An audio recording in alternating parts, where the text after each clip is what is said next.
Hi, evening. Hope everyone's keeping well.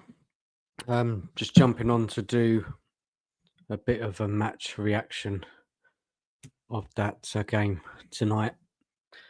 Sorry, not tonight. 12:30 lunchtime. Normally I just do like an upload, but I hadn't had a chance today, so yeah, just gonna do one now. Get it out of the way, get it done, get it uploaded straight away on the channel. Say hello, soul boy. How are you, man? Hope you're good. Look, it was just look, I was just really frustrated with this performance today. Like I was on with Sava and the guys earlier, and like I said, this weekend was supposed to be a nice weekend, right? Relaxing weekend. Enjoy the FA Cup game away to Tamworth. You know, a team in the fifth tier of English football.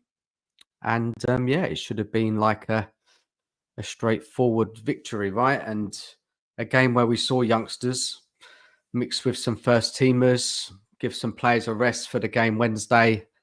But unfortunately, what we saw was it's just unbelievable, isn't it? What we saw in that before we went into extra time. Big up, Rob. Hope you're good. Thanks for joining us. And I just don't know what to say about this team anymore. It's just nothing surprises me. I guess the thing is, nothing surprises me anymore with this club, these performances, and you know, okay, fair enough. You perform poorly in Europe. That Rangers away was a particular issue with me. You lose at home at Ipswich. You go to Palace and you lose against a Palace team that hadn't won all season. And these performances, and okay, you're coming against Premier League teams, European teams, even though they're not top European teams. You have then you go to a team Tamworth in the FA Cup, playing in what they're playing in National League, 5th Division. And surely, yeah, of course, they're going to be up for it. And it's a big day, massive day for them as a club, fans. We all saw the reaction when they drew Spurs in the round. And of course, they were really going to play above and, over than they normally play because it's a big FA Cup game for them. So you're thinking like, even all of that, we should just be able to turn up, play our football, put in a professional performance for our fans and win. But unfortunately, what we saw was a team which didn't seem too bothered. I just wasn't working. It was just embarrassing. Let's be honest. And Soul Boy, you feel my pain and frustration, yet this manager gets away with it. How is that, mate? And this is it. And a lot of people will probably just be relieved that we're in to the next round. And what you'll hear is that, oh well, weren't a good performance, but we're in the next round. And it's been like that with other performances this season where we haven't played well, but we just managed to scrape through. And it doesn't matter, It doesn't matter about the performance, but it does matter. It just does. You can't put that type of performance in against that opposition. It is unacceptable. And I'm going to go and have a look at Angie's comments in a minute because I need to know what he says, what he said after the game, and how he could explain that poor performance. I mean, look, we did win the game in extra time. The subs came on. More of the first teamers came on. It was a bit of a scramble, that own goal, wasn't it, for the first goal? And then we scored a couple more, I think, in the second part of second part of second half of extra time. And but the Tamworth, they were done. They'd put so much into the game. They were just knackered. As you probably heard leading up to the match, they only train twice a week. Their players have got other jobs, and it's just shocking, isn't it? It's I just don't know what to say. I mean, I was watching the game and I just felt, I don't know, it was like anger of what I was watching and how poor a team we can be. But look, there was a couple of decent performances from players, but the general play, how we attacked, how we worked as a team, we like Mikey Mornay's just come back from injury or sickness, whatever it was, so he's going to be a bit rusty. Werner up top. Why ain't Lancashire starting? Why wasn't Lancashire starting that game? He would have been hungry for it. You know, playing with Mikey Moore. And Brendan Johnson, he had one chance, I think, in the second half where he came in at the back post and put it in the side netting. We're not good. We are not good. Let's just have a look at some comments coming up. Rob Frank, according to Ange, it wasn't a poor performance. So I'm going to have a read of his notes in a minute, see what he says. Wardo Artisan, big up Dan, big up to you, man. Hope you're good. Daniel, big up Dan and the Tottenham community. I know it's football, the focus, but I was wondering if you guys can keep my state of California and my city of LA in your thoughts and prayers. I need to look what's going on there, guys. Honestly, what's going on?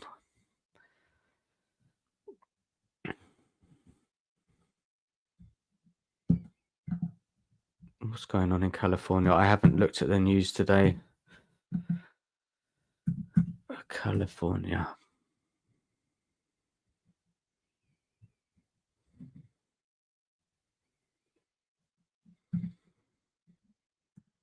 I'm not normally a news type of guy, to be honest. I should really keep an eye out on things.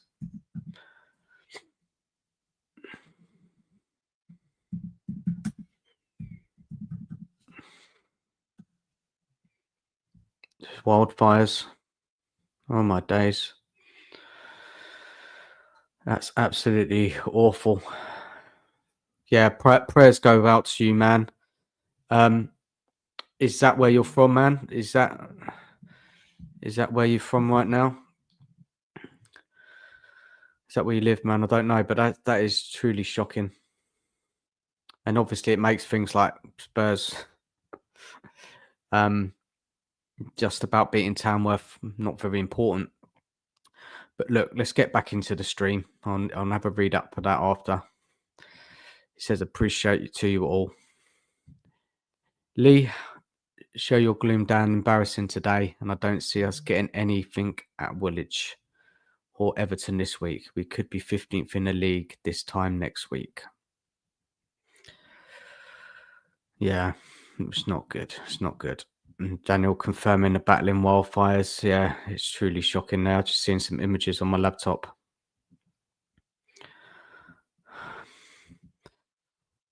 Audio Artisan, did anyone notice the size difference between Moore and Madison? Moore makes Madison look tiny. I didn't notice that, man. I didn't notice. And Daniel saying thanks. Yes, sir. And big up Dan, big up Terry. Hope you're well, man. Hope you're good. Thanks for joining us. It's not gonna be a long one. I just wanted to kind of go over the game a bit, look at Angie's comments, and yeah, just kind of summarize the game a bit, so I could just get it out my system. Because I didn't do a match review, so just thought I'd do it now, just do it live, get it done. And it's good to get some people's comments in as well. Get a bit of interaction online late at night. You guys still up? Audio Artisan, those wildfires look scary. Thoughts out to anyone involved. Yeah, man. And prayers to you. Oh, it's horrible. Absolutely horrible. Like, yeah. And then I'm here talking about Spurs, where there's so many more important things out there in life. Yeah, truly shocking. Really shocking. Just kind of thrown me a bit, to be honest. Big up, Daryl. Tamworth exposed Ange more than a dirty man in a trench coat. When you think about it, it can't get any worse, and that's what it is, Daryl, isn't it? It really can't get any worse. That performance is like the lowest. I know we won it, but imagine if it didn't go extra time and it went to a replay. I mean, and thinking about it now, Tamworth had a chance, didn't they? Right near the end there, they could have scored, and yeah, it's just not good enough, and we can't cover these type of performances up. We can't. They need to be discussed. Why are they happening so often this season? What is going on? Why are we so bad? Look, he beat Liverpool, and it was a good performance the other day. And you're just thinking, well, this game should be straightforward. You just, keep the ball, get it wide, get to create chances. Knock it round the players, tire them out, and eventually you'll score. But it was just so, I don't know what it was. There's not words to describe how poor that, the 90 minutes before we went into extra time. There's just no explanation for it, and I'm just shocked. Hi, Scott. Hope you're good. Thank you for joining us. Let's read out some comments here. It looks like a war zone. Unfortunately, my good friend from college, his mother's house got burned down. It's shocking. Fact is, their plague gets a bit more power on that chance at the end. We'll be sitting here now suffering the worst humiliation in our history. You think that would wake the supporters up? Look, I think a lot of supporters are I just think they're just hoping these competitions are going to bring us success. And I get that, they want, you support your team, you want us to win something. And as we're still in the cups, you're thinking, look, there is a glimmer of hope. They probably don't truly believe it. But, as fans, we all want to win a cup. We're still in the competitions.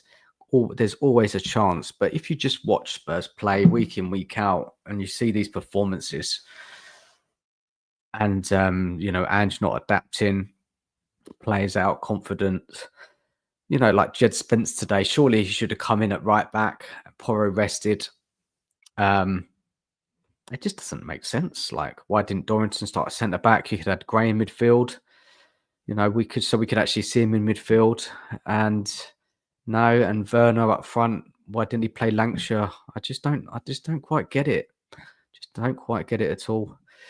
Big up, Phil. I hope you're well, man. Big up, Dan. I've forgotten about Tamworth already. We've got the job done. On to the next. And yeah, and I get that. A lot of fans will see that like this. That always it was a horrible performance, but we won and we moved to the next one. But it bugs me. Look, everybody's got their right to their own opinion and how they want to move on from the game, but not me. That is just not good enough. It's just unexplainable performance. Why it was so bad. I'm going to have a look at Angie's comments in a minute. Big up, Soul Boy. You're right, Dan. This manager has really poor tactics and can't even motivate his players. Yeah, that is true. But why can't the players motivate themselves? Surely they must have been embarrassed, like not being able to beat Tamworth in normal game time and taking the risk of going through the whole game, knowing that one mistake could lead to Tamworth scoring a set piece. It can happen. And they took that risk, going the whole game without scoring. Yeah, truly shocking. So let's get into it's just one more comment on here. Nicola, big up Nicola. Hope you're well. I've never been so pissed off about winning 3-0 before. Yeah, I get that as well. It is that feeling of being pissed off because it just doesn't make sense. I know we're not having the best of season. I know that. But to be honest, you're playing Tamworth, like a semi-pro team, and the team are not getting their act together to put in a performance to win the game comfortably. I don't know. I don't know. Let's read Angie's comments and see what he says about the performance from his perspective. It's just got that up now. Let's have a look.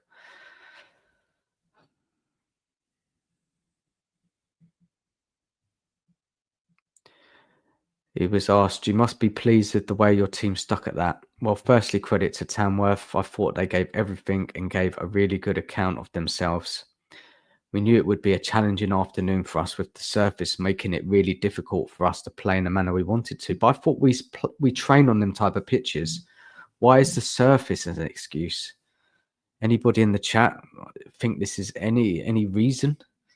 I doubt it. I don't think so. It's easy to get frustrated on days like this, but the lads kept their heads clear and calm and persisted and eventually overpowered them. It's embarrassing, Ange. Really, really embarrassing. Why wouldn't you? It's the beauty of this tournament. I'm sure oh no, sorry, just take that back. Did you relish the occasion? Why wouldn't you? It's the beauty of this tournament. I'm sure all Tamworth will remember the day as they should because their team played really well, and we will remember it too because it's a unique experience for us in terms of the kind of challenge we had today. I enjoyed it. It was a good day. It's just just reading off a script, isn't he? That's just rubbish comments. No replay for Tamworth. What do you think? What do you make of the loss of that tradition? Can't be bothered to read that. Is there frustration at some players having to play 2 hours of football with the Arsenal game in midweek? No. The main thing is that we got the job done and we got through. Whether it's 90 minutes or whatever it was, we would prefer to have finished it off earlier. But at the end of the day, we got through to the next round, and that's the main thing. Just deflection, isn't it? How awful the performance was. Deflection. Were you tempted to bring the cavalry on a bit sooner? No, I thought we controlled the game and had some really good opportunities. We should have finished. I thought the keeper made some really important saves for them. I thought we were going to be okay. There was a couple of players like Mike who probably played more than I wanted him to today, but he actually grew into the game and was having a good spell when I took him off, but he hasn't played for 2 months. The rest of the boys I felt comfortable playing as they did. Oh, Jesus. It's just so bad, these comments. I don't know why I bother looking at what he says, but there was something I read that he thought we played really well, but I just don't think how can he say that? He should have just been like, apologies to the fans. That was an unacceptable performance. We weren't on it. It's been we've been like this for a lot of the season, these poor performances, and I need to get it right. I need to work on it. I need to change something. I need to get something through to these players because they're obviously not listening to me. But no, it's like, it's just, when you read the comments and it's just like, it doesn't help me and many others understand this rubbish football and that rubbish performance. I'm just reading to see if there's anything else worth discussing on this press conference, and it's just rubbish. Really rubbish. So I'm going to stop reading it. Let's go to the comments and see what people are saying. Let's just scroll up a bit.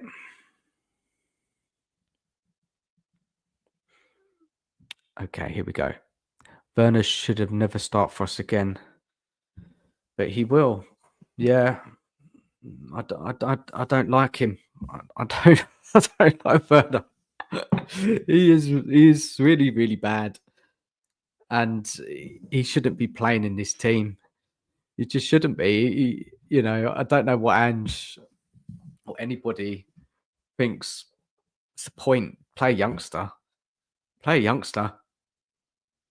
Get more out of them than Werner. I don't want to see Werner again. I just hope more starts, or if he has to come off the bench, more comes off the bench for someone like Son or Johnson. Yeah, I just don't get it, guys. I don't get it. I agree. Werner should never start again. It's right. He shouldn't ever start again. Big up, Scott. Hope you're good. The pitch excuse is so sad, isn't it? What a bad it is a terrible excuse. It's just it's just rubbish. The only reason our fans are too scared to be honest about our team. Look, I don't know. I don't know. I can't speak for everybody. I can't speak for why fans feel how they feel. People want to not see it. I don't know. They can explain. We'll let them explain. I want to try and just talk about how I feel and not so much as other fans feel, especially the ones who think Ange is doing a good job or still behind Ange. They're in it for their own reasons, but what I see is a team which is failing. 12th in the league, scraping through. Last win was against Southampton at the beginning of December in the league. Yeah, and as there's a comment earlier that we could drop down to like 14th if we lose to Arsenal. Lee, we're lucky. We lucky their secret weapon Tonks had an off day or been real trouble. Yeah, the throwing, crazy throwing. Our training surface same as the pitch, just excuses. It is excuses. They're used to playing on that sort of surface. If they, they're supposed to be top players, playing in the Premier League. That should have been light work. Tamworth today really should have. I just don't get it. Just don't understand it. No, and it is on the players, of course, the manager as well, but more on the players today. They should have just rocked up and just won the game and got some goals and made it an easier day. Can't believe Porro got cooked by a sales assistant. Yeah, he did. He lost possession today like 45 times. It's really poor performance from Porro. Maybe he's exhausted. Who knows? I don't think he's that a bad player as we're seeing. That's why I thought Spence should have started today at right back. Rob Frank, it really shocked me today. I know we're bad, but I didn't think we're that bad. I thought the quality of player would just be too much. And this is exactly, Rob. Exactly. You would have thought that, right? You just would have thought that. The quality of player would have just done the job. But even Ange didn't... even Ange's tactics and not the best. You just thought it doesn't really matter for a game like this. Just playing on that FA Cup occasion, just enjoying your football. As there's such a difference from Premier League to the fifth tier, you just thought the Premier League players would just just enjoy ourselves today. Just go out and play some football, get some goals for the fans. We've had not a good season so far. We need to put on something, some kind of show. But no, we got nothing in that first 100 minutes. Arsenal lost, and they can hold their heads up higher than us today. Yeah, I'm not getting into the whole. Oh, look at Arsenal. They're dropping points and they're out of 2 competitions. At the end of the day, they're second in the league. And I can't really slate other teams when we're so bad. I think it's a cheek. Yeah, a little bit of banter, fair enough. Yeah, but I'm not going to be talking about how bad Arsenal are. What I want on Wednesday is for them to play, Spurs to play with some passion, some pride, try and get us the win. It's a derby. That's what I want. I don't want, to start looking at Arsenal and say, well, because Arsenal are off form, they got injuries. It's a good opportunity to get the points. It's just on us to turn up and put in a performance and get the win. But we will see, we will see.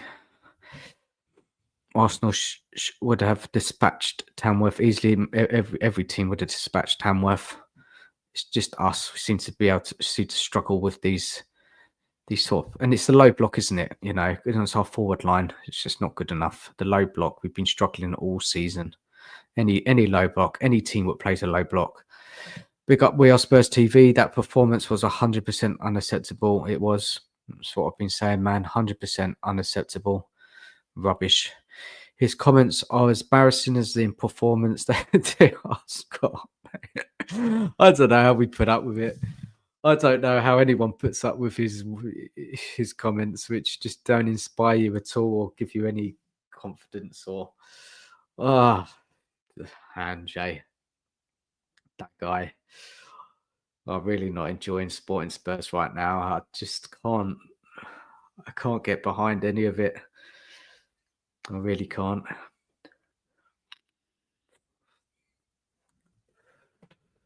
Yeah, I'm just disbelief. They shouldn't have allowed a Werner on the bus. No, they shouldn't have. 100%. Southampton would have dispatched them easily. Yeah, they would have. They would have taken it more seriously. I don't know what's wrong with us. I really don't. Even that game, like Tamworth, guys. I just don't know. Just sorry. I just don't know what to say, guys. I really don't. Tommy Tonks was decent. Yeah, better than some of our players. Lord Rodney Trotter, any news, man? How are you? Any news to tell us? How was the game, lads? Yeah, the game was absolute dross. Don't bother looking at it back. It was just a shocker. Truly, truly shocker. Lee Werner is definitely pushing Gregor Razak for the worst of the Spurs player in the last 20 years. He definitely is. I think that Razak bloke didn't even get a game now, did he? Really? I don't think he played anything at all. Don't know what happened with that signing, but we've seen Werner play week in, week out, and we've just seen how poor he is. I think he's got like one goal against City, which was he hit first time from a good ball. I think it was Kulusevski, but that's all he's done this season. I can't think he'd been doing anything else. Maybe he's got an assist or two, but can't remember. I didn't watch Dan's pressure. Yeah, don't bother. It's not very good. I've just read it out. There's nothing there. He thinks we played well. Did we stink it out at Tamworth? We did, man. We properly stunk it out, and it was until the extra time where we got a lucky own goal, and then in the second part of extra time, we scored 2 more goals when Tamworth team had just left it all out there in that first 90 minutes, and they were just exhausted. And we just, in the end, just got a couple of extra goals. Good finish from Kulusevski, though. It was a good finish. Daryl, I looked at our remaining fixtures in the Prem. I don't see us getting more than 6 wins points-wise. About finish on 48 points. It's truly shocking, isn't it? You shouldn't be in the job if that's what happens. It shouldn't be. That's not good enough. That is awful. Absolutely awful. But my thoughts on it are that time is ticking for Ange, even though he's obviously given this January transfer window, and we're still in the cups. But I just don't think he'll be here February if we keep losing in the Premier League, because it's impossible to keep your job. You know, there's having a bad season and there's having a bad season, isn't there? Like, we're not winning at all. We're losing most weeks, getting a draw. I know we got a draw against Wolves. And yeah, it just, I don't know. I can't understand it. Normally, Levy would have sacked him by now, but maybe it's that cup thing that's keeping him in the job.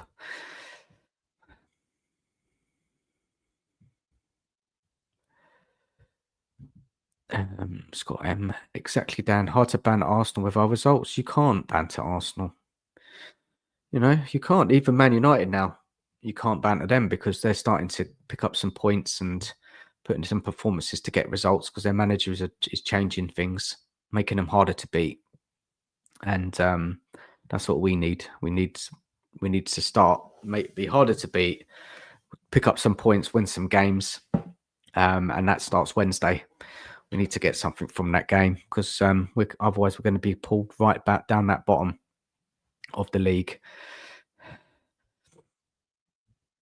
Tamworth will be feeling proper gutted tonight. Yeah, they deserved the draw in normal time. Their hard work. and yeah, they didn't let us score. Yeah, man, I'm just really exhausted by it all. This season it's been really hard, guys, hasn't it? It's been such a horrible season. I mean, the few wins like against City away and Man United in the cup, beating City in the cup as well. A win against Villa. It's just been really. There's nothing really to be happy about. Really, kind of, we don't put in a good performance for the whole 90 minutes. You know, we lose quite a few players to injuries. Our forward line is so bad, and I know we score a lot of goals, but as I was discussing on the show Beyond the Lane on Tuesday, Ash was saying, and he's right. You know, we've scored like goals, a lot of goals in particular games, like 4 or 5 goals, which is kind of is boosted up our goal tally. But if you really look at it, we're not scoring many goals week to week, and our forward line, when we play against a low block, we struggle. Our forward line is just not good enough. It's not working. There's so many issues. Dear me. Nothing surprises me with this team or Spurs in general under Levy. Yeah, nothing surprises us, isn't it? We've been rubbish, haven't we, for years? Never really get any success, serious success. I mean, okay, under Poch, we were good team to watch, but never really got over the line. Conte, we got top 4. We got to a final under Mourinho, but then they sacked him.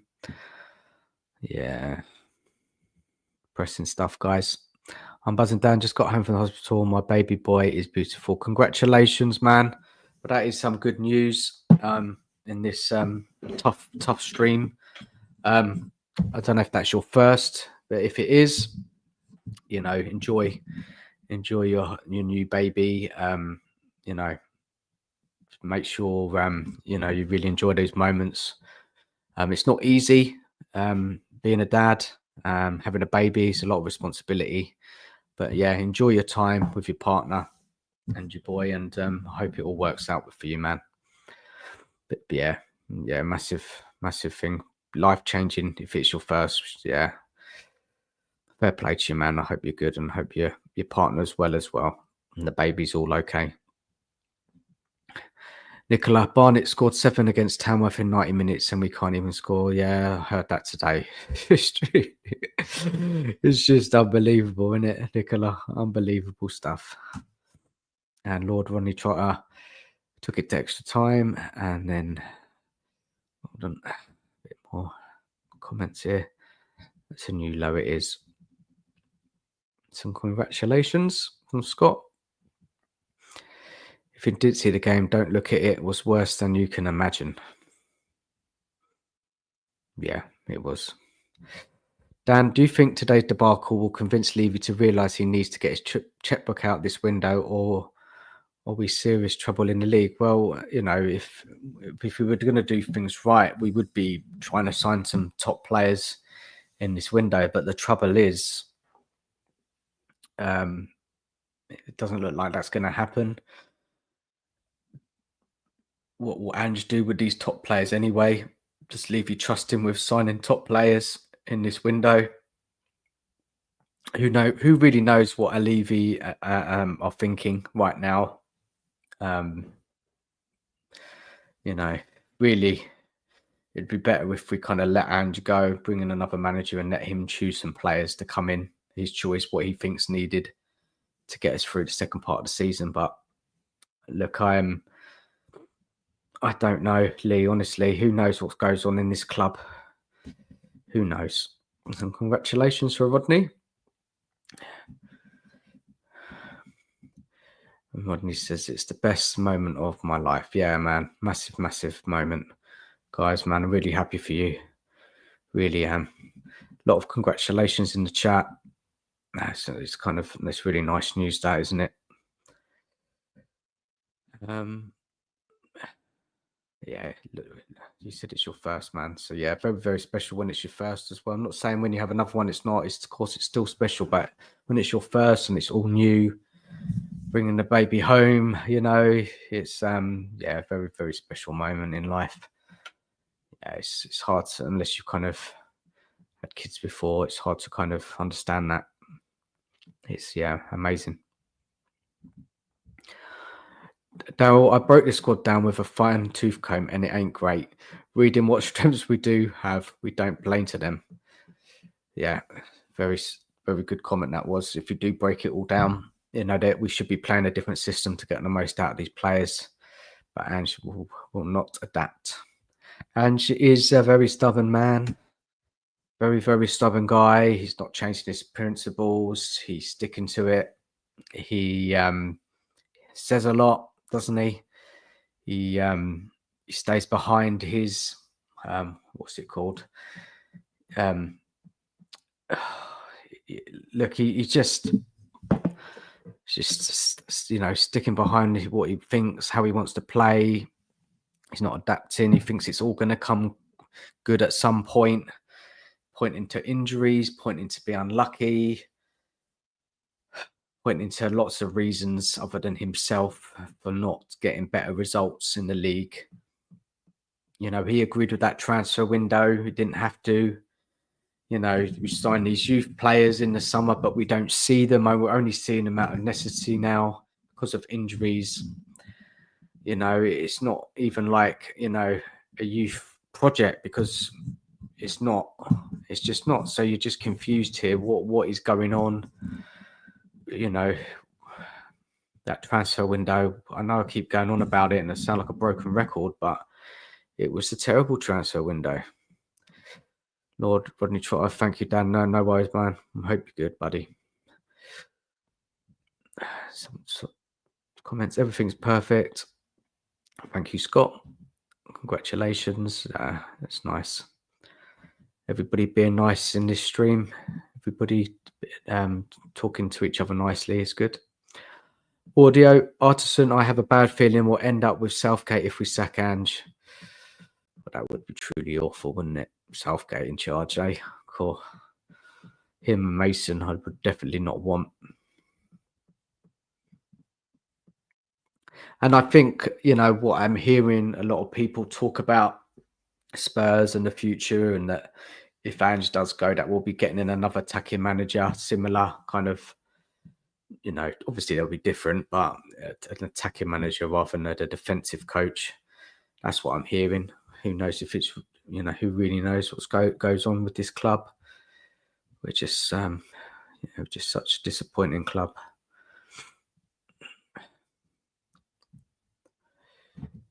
Scott, I had to unblock you. I still had you blocked from the Harry Kane debacle. Wonder what that was about. You are just wasting days again in another transfer. We are just wasting days again in another transfer window. We are. Look, with the 13th now, we've got that goalie in. He seems okay, but it's just nobody really knows who's coming in, who they're working on, if they're going to be any good, if they're going to help this team. Who knows? All good, nothing wrong with a heated debate and a block. No bad feeling there, which is good. Rob Frank, the Spurs fan base speak nicely to each other sometimes. They do. A lot of divide in the fan base, isn't there, really? Angie and Ange out. People don't care. Ange don't care. So many different views on it. It's crazy, isn't it? We all want, obviously, all of us want to win something and just be proud of your team. See some progression throughout the season, get behind some players, but yeah, there's so many problems with this team and manager. So many faults, so many issues. We could just talk all night about.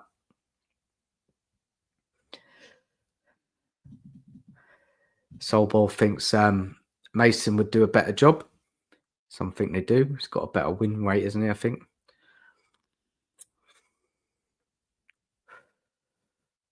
But still, I think if we're going to get rid of Ange, we need to get in a manager who's going to coach the players, uplift this team, give us something to get behind for the rest of the season. I think so. We don't want to leave it too late on in the season where we get out all the cups, so we keep losing in the league, and then Levy then makes a decision to sack the manager, and then it's kind of too late then because the season's done. It's best to, if we, it's not happening in January now, but February maybe. If we keep losing, it's impossible for him to keep his job if we keep losing every week or getting a draw and then one win every 5 or 6 games. You can't because when you look at the squad and the investment, and if we bring in some players in January as well, it's not acceptable, and surely he'll have to go. But some people think that he's not going to go and he's going to be here to the end of the season. It's just truly unbelievable, isn't it? Like, I don't know, make it make sense.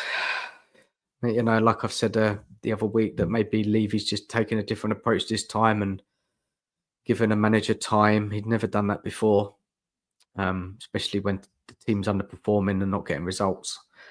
And we're so far away from top 4 now.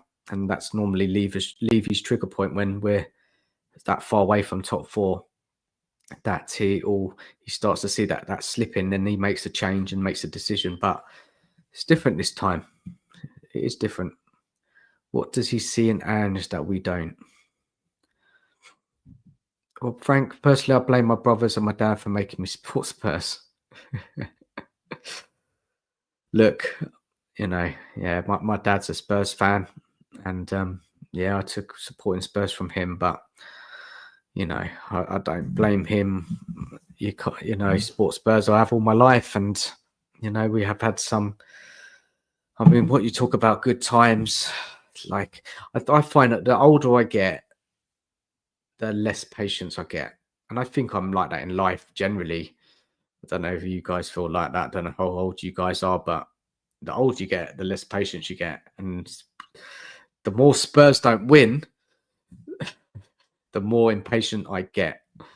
And I just can't put up with this rubbish anymore. Just can't put up with it anymore. I really can't. It's just not good enough. True, Rob, when it matters, and that's what counts. And Lord Rodney Trotter is winning in life, guys. I'm winning in life.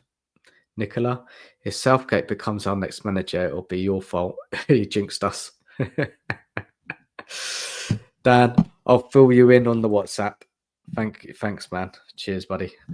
I'll have a little look after. Dan, Rob, have you ever remembered it being this bad, Dan? I know the 90s was bad, and I was only a kid then, so I don't remember it too much. But certainly for me, this is the worst I remember Spurs being. Look, I remember the 90s. Now, obviously, it's a long time ago, and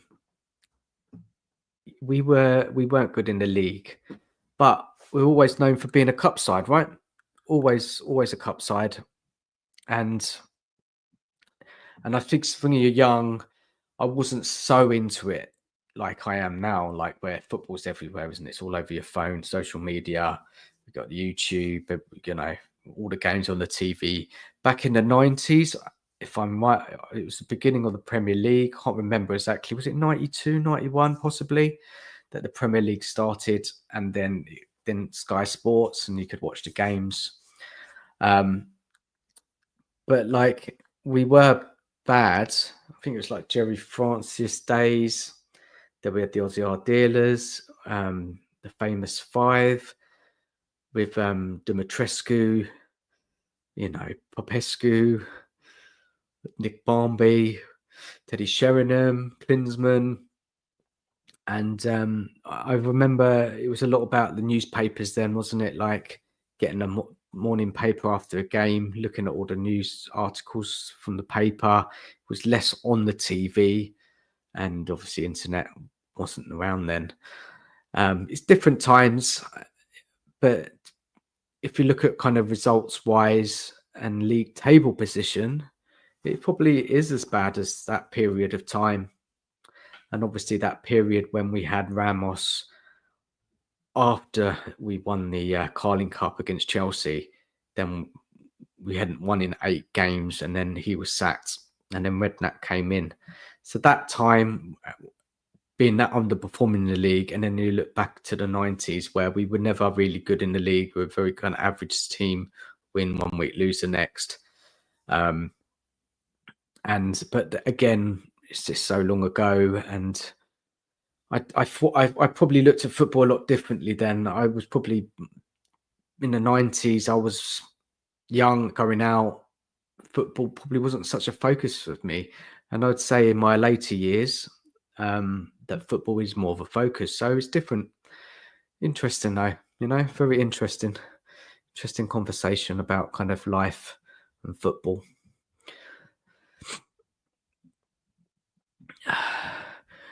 We know how this turns out. We'll be trying to fax the details to the league of some journeyman player on loan, deal at 5 to midnight on deadline day. Yeah, man. Remember those last minute deadline days on Sky Sports, and made such a thing about it, didn't they? I think it's died off a bit lately now. It's crazy.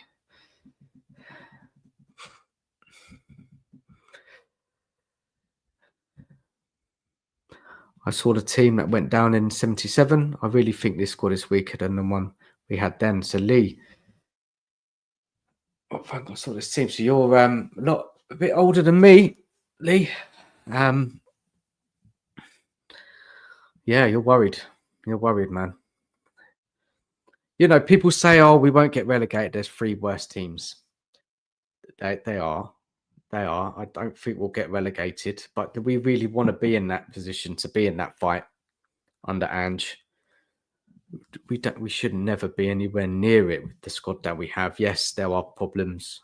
Don't get me wrong. It's not perfect, but we should be. And if you look at the other teams above us, we should be around them, competing for those European spots. But we're making no progression under Ange. And why is that? Why are we on the downward spiral? His second season, players should know his system. He's spent money. Why are we so bad? Why? And it's the manager. It is the manager. Yes, you could say the transfer window was a problem. Of course it was, but this team and should be getting us results with what he's got. Play players in the right position, change the system if it's not working. Just don't be so predictable in football matches. Do you know what I mean, guys? We're just so predictable. We're just so easily to play against. And the only kind of wins we get are kind of on their counter attack when we don't have the ball and there's a bit of space. Or we play a really poor team at home and we can win. But, we've seen us lose to Ipswich, Palace, couldn't beat Wolves. Fulham came to us and outplayed us. And all the fans are watching, the board are watching, and nothing changes. It just continues to get worse. And the cups are keeping us going. It's just mental. Absolutely mental. A life as a Spurs fan. Love on the I'm getting my boy a Barcelona kit. Good idea. Give him the choice. I'm not putting him through a life as a Spurs fan. I've got that decision to make as well, But obviously, I've made it up. My boys will be Spurs fans. My daughters will be as well. But my youngest daughter, she's really into football. She's doing really well. She plays for Bedford Ladies, and she's really, really into it. Her team is doing really well, like kind of moving up the tables. They just entered a really tough league which is good for them because when I was watching her play, they were winning every week. So they had to change counties. And I think they're playing in the Hertfordshire county now. And they've kind of moved up to one of the, I think it may be the first division. And yeah, they're really, they're having really hard games. And it's better for them, because they were winning like silly goals every week. And they weren't really improving because it was just so easy. So the change for her and the team been really good, but it's different levels. Yeah, I hope she keeps going. She really loves her football.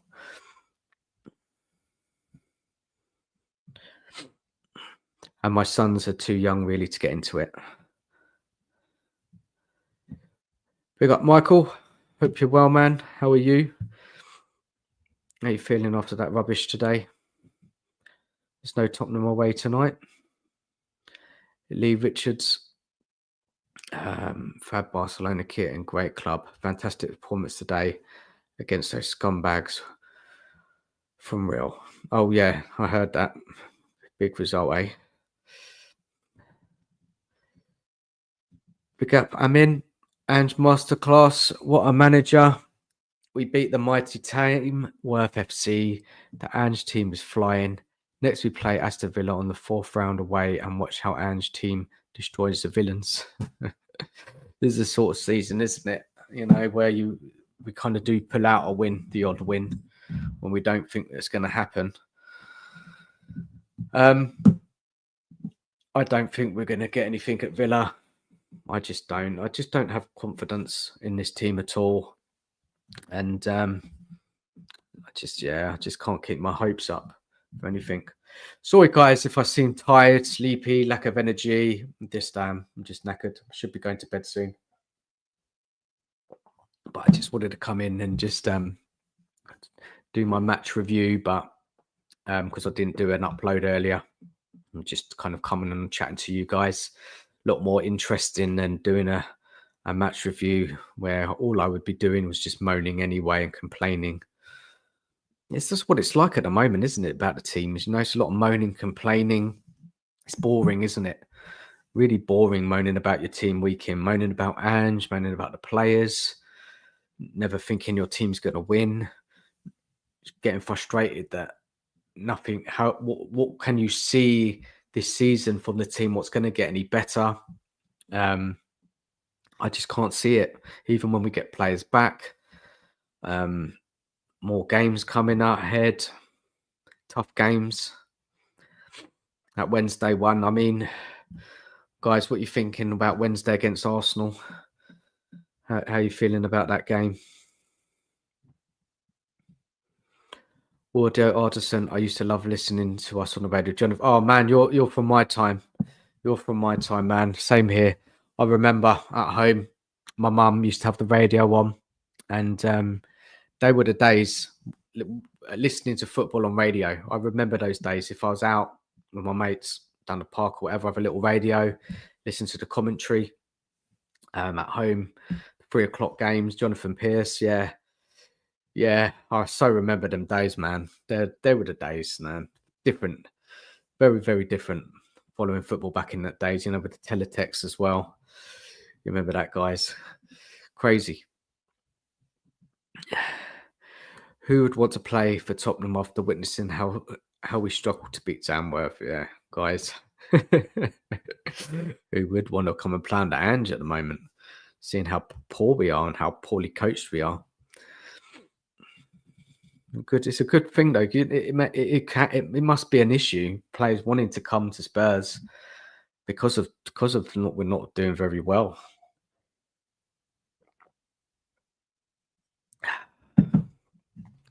All right, let's get some comments up in the chat. Here we go. Next, we play Arsenal at Emirates. Ange's team will smash the Gunners 5-2. Ange's tactics is awesome. I can't see it happening, man.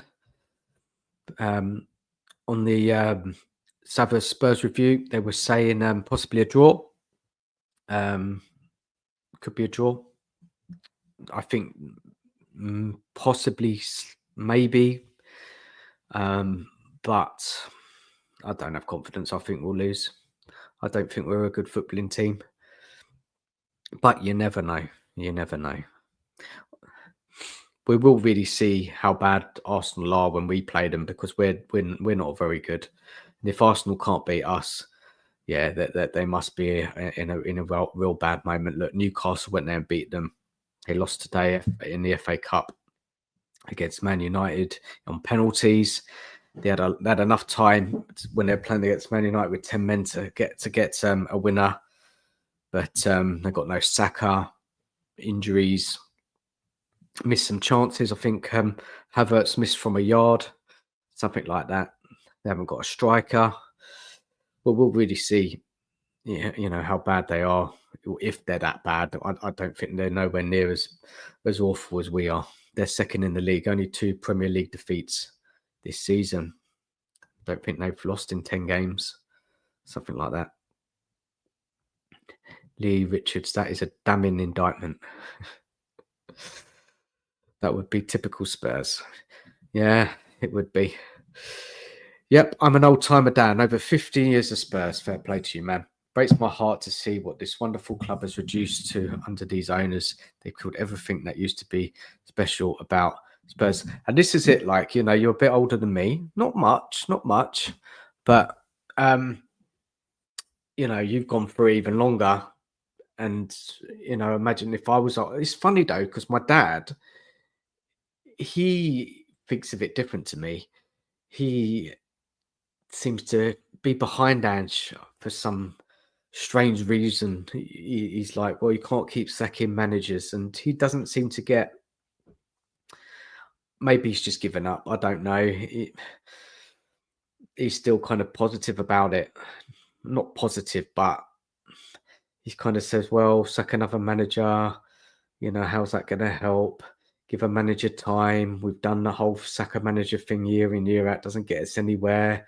The fans are moaning when we were under Conte, under Mourinho. The football was boring, but at least we've got, we play attacking football and we get goals. And I don't understand him. I don't know. We talk about it a lot, but in the end, we just both get frustrated because we don't agree.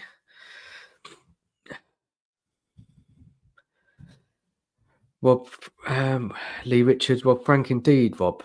Things are really getting that bad now. Just wish more of our supporters would realise what state we're in. We're in a bad state. We are. Big up, Brian. Hope you're well, Brian. My man, congratulations to you and your family on the arrival of your son. May his life be filled in with only good health, happiness, as well as love and laughter. It's a very nice comment, Brian. Put very well there. Brian, good evening, everyone in the chat, and Dan, my brother. Hope you're well. Yeah, I'm good, man. Other than Spurs, hope you're well, man, as well. And a few big ups to Brian. That's amazing, Dan. Sorry if I'm behind in the chat. Thank you so much, Brian. That means a lot.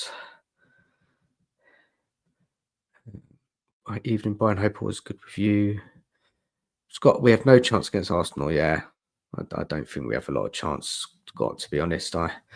There's the whole kind of derby match, isn't it? Like, both teams are not great form. Arsenal fans are really starting to lose it. I saw a couple of fan reaction videos earlier. They're really unhappy with how it's going. But they're at home.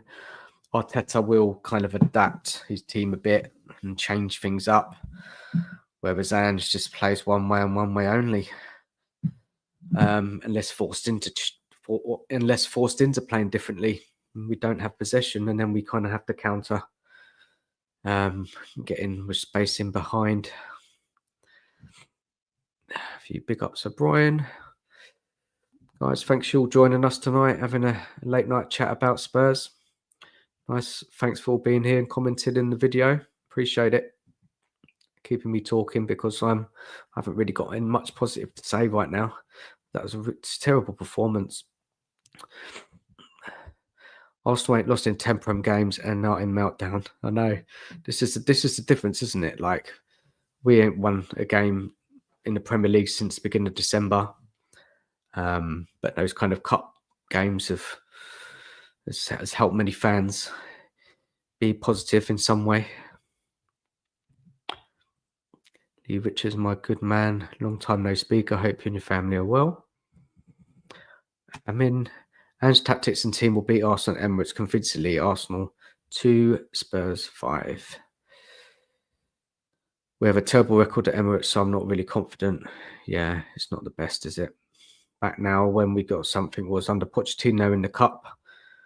And then when we got that famous win with Redknapp Kabul, that was a moment. I remember that game clearly. I was watching it down the pub, and when we came back in that game, there's a type of moments like when you kind of think back now. It's like I really, really celebrated and was happy, and I miss those moments. You know, that ecstatic feeling of jumping with everyone, celebrating that winner. Just like, look, we've beaten Arsenal away, which we hardly ever do, not in my lifetime anyway. I've not seen it at all many times.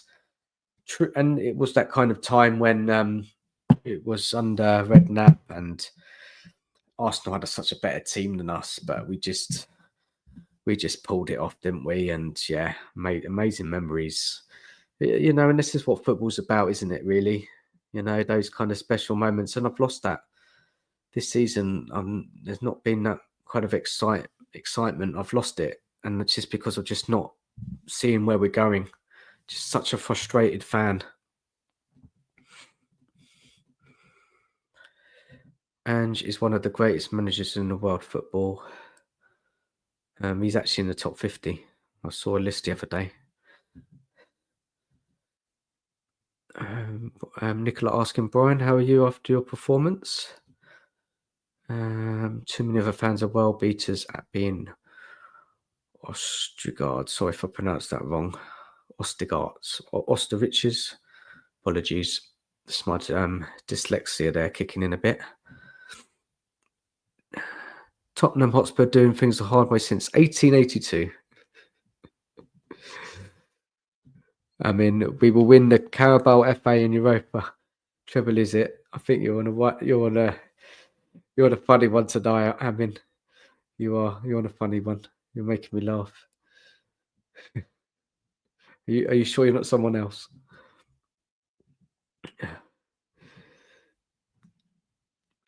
Dross wouldn't have been an upgrade to that shower of shit we had to witness. The main thing is that we're through to the next round, but the performance is unacceptable. And that's what it is, Brian. It's great that we're through, but the performance was dross, wasn't it? It's unexplainable how bad it was in that before that extra time. I saw my first game in 1976. I used to feel so proud. So you're an older guy as well. 1976. Remember the game? Do you remember who it was against? Tell us, man. We are now a spin the wheel club. Hope we land lucky. It's a bit like that, isn't it? Kind of some matches this season, like you think you're going to lose and then we win. The ones that you think you're going to win, you lose. It's like roulette. Don't know what you're going to get.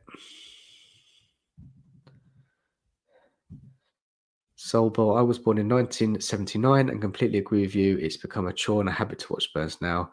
We always loved them, but they aren't the team or club I fell in love with. Yeah, we were a cup team back then, weren't we? We were always up until Levy's come in. We were always like winning cups regularly. Not every year, but they were there for us to celebrate much more often than. Since I think now, if I think back at me, I remember the FA Cup. I remember the 2003 Alan Nilsson winner. I remember Chelsea one, 1999. I remember that one as well. 2008. There's not many, is there? Really not in my lifetime. Obviously, when I was born, we won the UEFA Cup in the early 1980s, but obviously I can't remember that. But Dad can. Great team there, he said. Lee Richards Holber, I think it started to go wrong with Sugar Sack Venables. This club never has been the same since. It's all gone wrong for many a year now. I think there's sentiments of optimism because results against Liverpool, United, and Arsenal getting their injury wave now, different form. However, I think we're going only let ourselves more if we lose. But there's a sentiments of optimism before results. BC results against Liverpool, United, and Arsenal getting their injury wave now and dipping form. Yeah, small shoots, but I can't see it, man. I can't see it. And it's crazy, isn't it, that we beat Liverpool the other day and we've beaten City twice this season. But then we're this bad in the league. It's just such a strange season, disappointing season in the league so far. If we repeat our performance against Tamworth in the next round against Villa, they will wipe the floor with us. So I'm hoping for an improvement. Otherwise, we won't get very far. There is obviously that chance that Ange does turn things around and we do start picking up results and get better performances. Combination of factors. Players coming back, the signings, and they hit the ground running. Ange adapts. Of course, there's always possibility of a turnaround, but I can't see it. I cannot see it. I've got to be honest. But Frank, Arsenal fans are beginning a meltdown, and more fans want Arteta out, and they say there is a blueprint to beating them. Now, there's been a blueprint for beating us for a year and a half. Yeah, there is the blueprint. We're quite easy to play against, aren't we? And we have been for many teams this season. Frank, and yet our fans still love Ange and backing what clearly isn't working. The standards of our fans are now rock bottom. It was never this bad under Conte and Jose, and certainly not under Poch. Yeah, I think a lot of it, Rob, and obviously this is not my thinking, but a lot of fans are just fed up with the second and the managers. They kind of live in this hope that Ange does make it. A lot of fans believe in Ange and they like his stubbornness and his believing in his system and not changing it when under pressure. People like how he speaks, how he conducts himself. Each to their own. Everybody's got their own thoughts on the manager, and that's how they feel, isn't it? And we can say, "Oh, I can't believe it. Why can't they see how we see it?" But they feel how they feel, like we feel how we feel. Like if they turn around to us and say, we're very negative and critical, it just works both ways, doesn't it, really? I'm kind of getting a bit fed up with that kind of calling out other Anjin people and saying, "Oh, why do you feel that way?" I'm getting a bit bored of it all.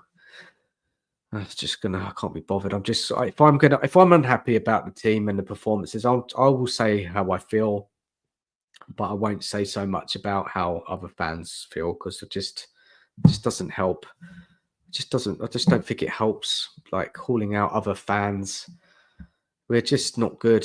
It's not going well. I'm not happy. Many fans are not happy. Some fans think it will all come good, and they have their reasons for that. And it's this thing like you're in the mud if Ange turns it round, or when Ange gets sacked, then people are in the mud.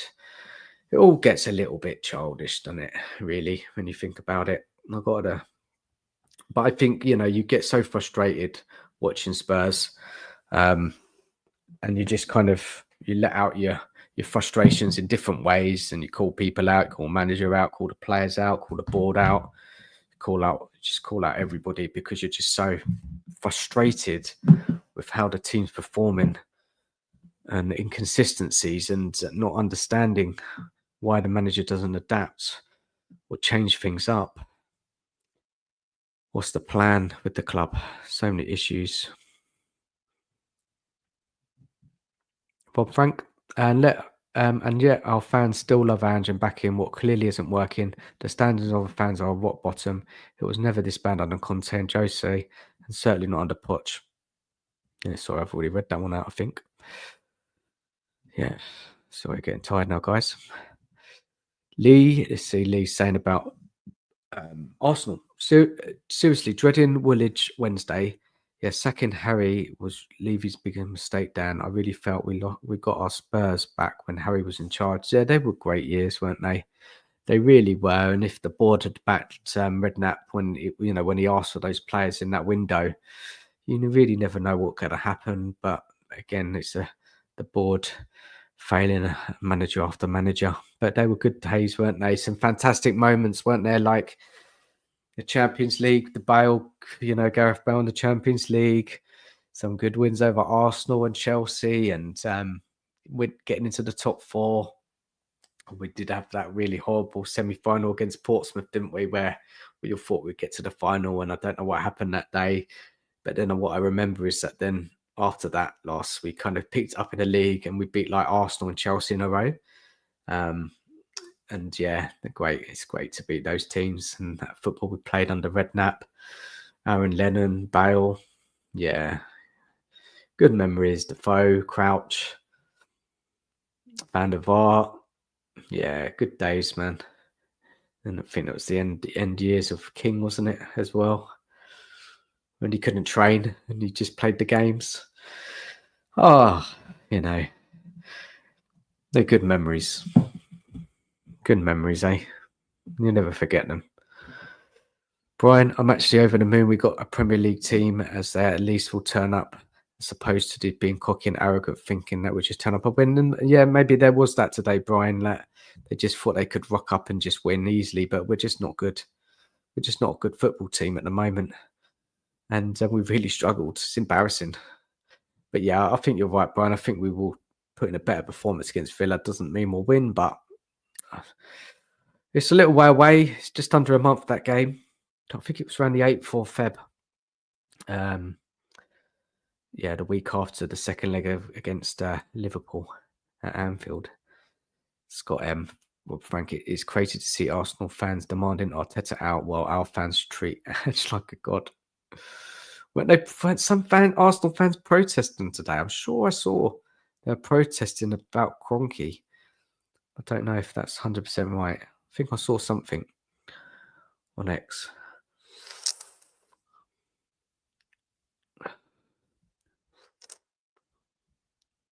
What's going on with my vape?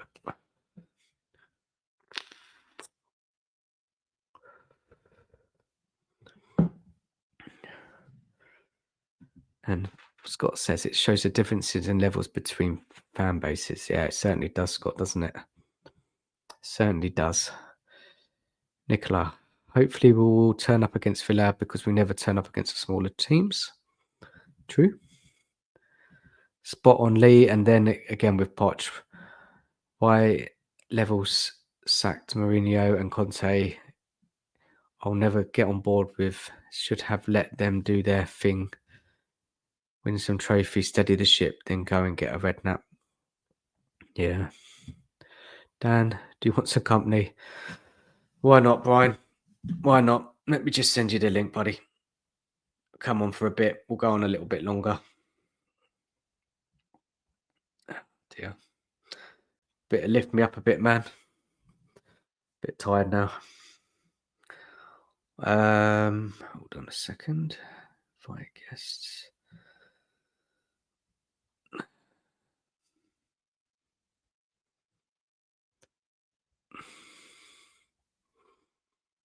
There you go. Just send it to you, man. Get some more comments up. In the early 80s, I watched Where's Fabulous Dan? Yeah. Great football and won things. Man, at least you got to see that, man. Yeah. Just a bit older than me, but you remember that. And you had those memories. Yeah. This is all we want, man. We just want our club to be winning things, being successful, win a European trophy. Wouldn't that be nice, eh? Even if it's the Europa League.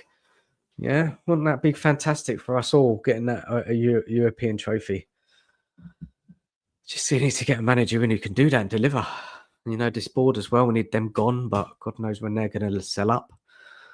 Maybe one day. Maybe. Don't know what it's going to take. Villa and Liverpool will easily knock us out of both cups, and then we can end up all silly We're still in the cups. All the cups nonsense. Yeah. I think it's going to go that way, Scott. Got to be honest. I think it's going to go that way. Brian Daigle is a staunch supporter of Ange Postecoglou and believes he will succeed at Tottenham Hotspur. Well, Brian's going to come on in a minute. We can answer that one. Arteta and Quantity out as well.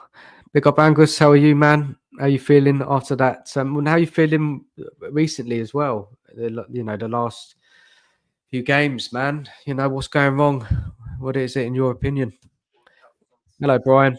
Thanks for joining us. Good evening, Dan, and everyone in the chat. How are we doing? Yeah, good, man. Look, I was rambling on there, man. I was supposed to just do a match review, but when you go live, it changes a bit, doesn't it? You just end up chatting.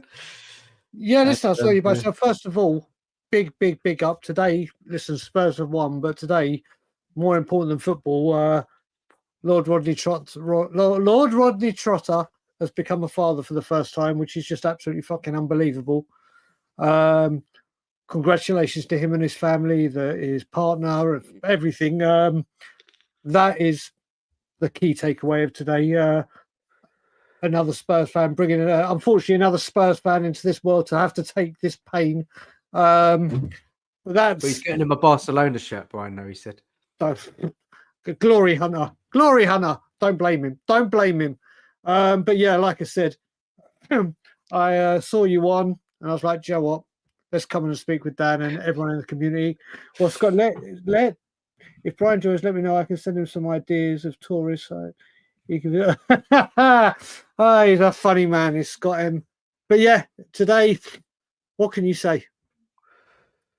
You went on to We Are Tottenham TV. Yeah, I was on We Are Tottenham TV. I was on Cowlins today. You're on Cowlins as well. Yeah.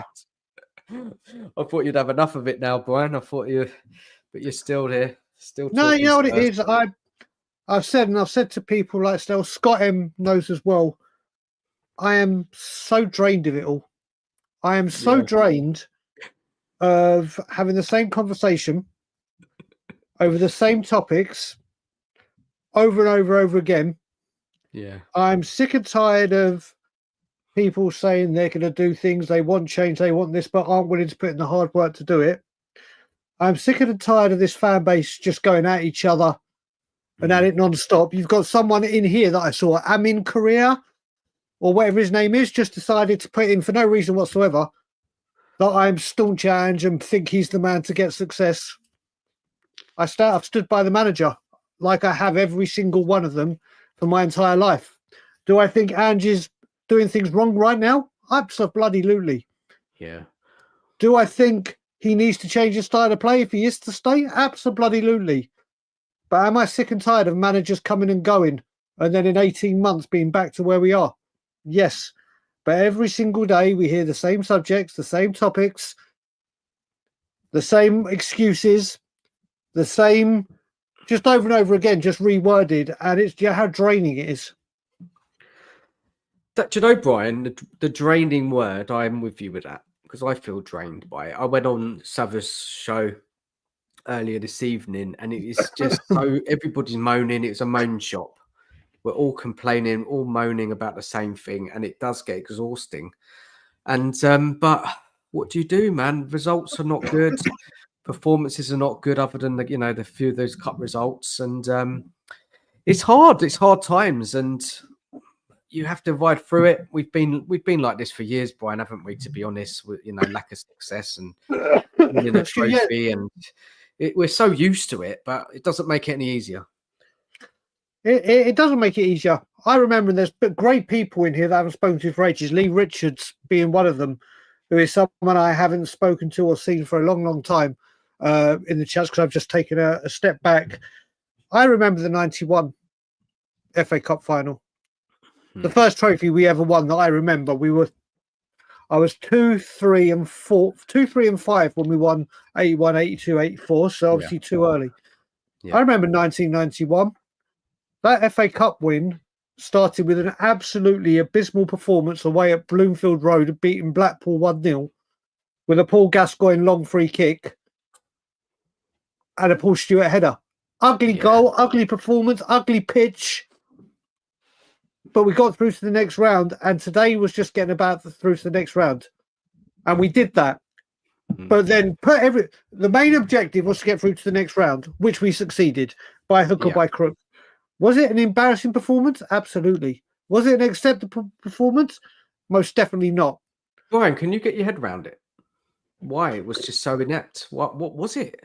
What was it? Motivation? Is it players just thinking they were just going to turn up and win? What was it in your eyes? It's the culture of this football club. Just to put it to the culture. We're bigger than you. We're better than you. We deserve to beat you. I can name that team that beat Blackpool. Paul Gascoigne, Gary Lineker, Paul Stewart, Gary Mabbott, Justin Edinburgh, Pat Vanden Houwe, Eric Thorsvet. I can go on and on. Those players they realise this is like a banana skin, and we need to get the job done. And remember, back then you could only have 2 substitutes as well. 2. I think you could only have 3 or 4 on the bench and use 2, whatever it was. But nothing got taken for granted. These players, when we play these teams, it happened at Coventry. We turn up at Coventry. Oh yeah, they're Coventry, they're league below us. We can just turn up and do what we do. We can just attack. We're bigger, we're better, we earn more, we win. Don't work that way. This is why I actually said, do you know what? I'm absolutely delighted we got Villa away in the FA Cup. I was talking to Nicola about it, because at least I know it's a Premier League team and the lads will go, oh, it's a big game, we best try. Because if we got a Plymouth or a team that would fight, we'll go through this again. It's exactly what would happen. So we're best off playing a better team, a better 100%. team, and then the team turn up because they know they have to. Basically, they have to uplift their level of performances because of the opposition, and they have to raise their game. You're right, Brian. It is an attitude and years of squads, isn't it? It's gone on years. Culture, you can put it down to. I understand that totally, but it was just real bad today, weren't it, against Tamworth? What division they're in? They're in the national. They're in the National League. National League. That's it. Yeah, I was looking earlier where they were abouts, and I just thought today would just be like a comfortable victory. We'd see some young players put in some good performances all ready for Wednesday. You know, the big derby, and we did. I just couldn't believe it. I thought this was like a nice weekend off of Spurs playing crap. Did you have a little worry about it, Brian? Or did you thinking like me? I wanted Spurs to get the job done. And I've said all season, all I care about is the cups. The league is pointless. We were never getting top 4.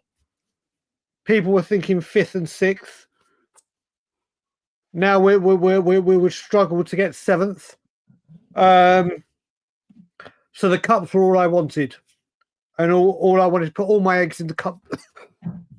The 3 cup baskets, and it looked like we had a strong team out there that should be able to get the job done nice and easy.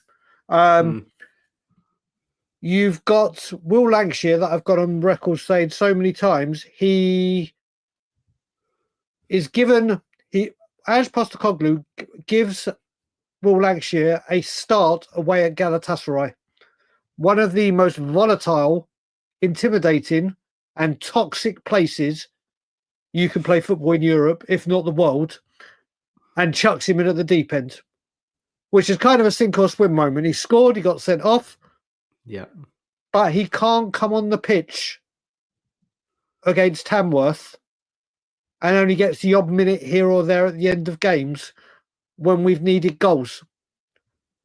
You've got a proven striker there. I mean, you even look at it, Mikey Moore, that cross for Timo Werner. Those are the kind of crosses that I've been saying we have to give Dominic Solanke. Yeah. But when Dominic Solanke's on the pitch, we won't put those crosses in. But when he's off the pitch and Timo Werner's there, we will. It's hard to understand, Brian, isn't it? And this is, why the manager gets a lot of criticism, isn't it? Because, why wouldn't you play Lancashire from the start? And even the centre-back, Dorrington, been a good game for him. These ones you can't explain, can you? You can't. And if I don't know if you've seen what Ange said. Really, you answer much really, other than we played well. We thought. I don't understand where. I don't understand where he's got. We played well. Do you get this man? I've stopped listening to him. Brian, do you actually understand this manager? Do you actually get him? Do you think? What do you really truly make of this man? You know, what? I get him. I understand him. Yeah, but he's good managers or managers that are successful adapt to situations. They can see that things aren't working and they try and change things. Yeah. And if players that play vital cogs in your system are out injured, you don't just plop someone else in and go do what he does. It's no one has been able to play this kind of football constantly and bear fruit in the Premier League. Listen, I have wanted him to succeed so badly. I've given him and had faith in him for a long time. And a lot of it is because I don't trust the hierarchy to get the next manager right. When Ange Ball, I don't even want to use that. When we play and we click, which is very seldom, we look incredible. When we make certain tweaks and even have a good game pragmatically, he reverts back to type immediately. And I don't understand what he's trying to achieve, what he's trying to get out of it, because the performances just aren't good enough. They are not good enough. There is no consistency. There he is. The weirdest comment. Just one of these no-name ones that like to come in and talk utter nonsense, but won't do anything else. So fair play to you for your nonsense. You're going to quote me and use my name, at least get it correct. But try again, my friend. Try again. It's just nonsense. This is what we have become. This is what we've become. And on the other side, you have it that if we win a cup, people that doubt Ange or Levy can't celebrate the win. Excuse me. Excuse me. Savile was bang on this morning. George Graham came to this football club.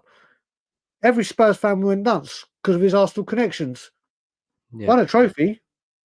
Everyone celebrated together. Difference is social media. It's ridiculous. I think there's a certain person that wants to join us, Dan. I don't know if you've seen. Who's that? And I can send him the link.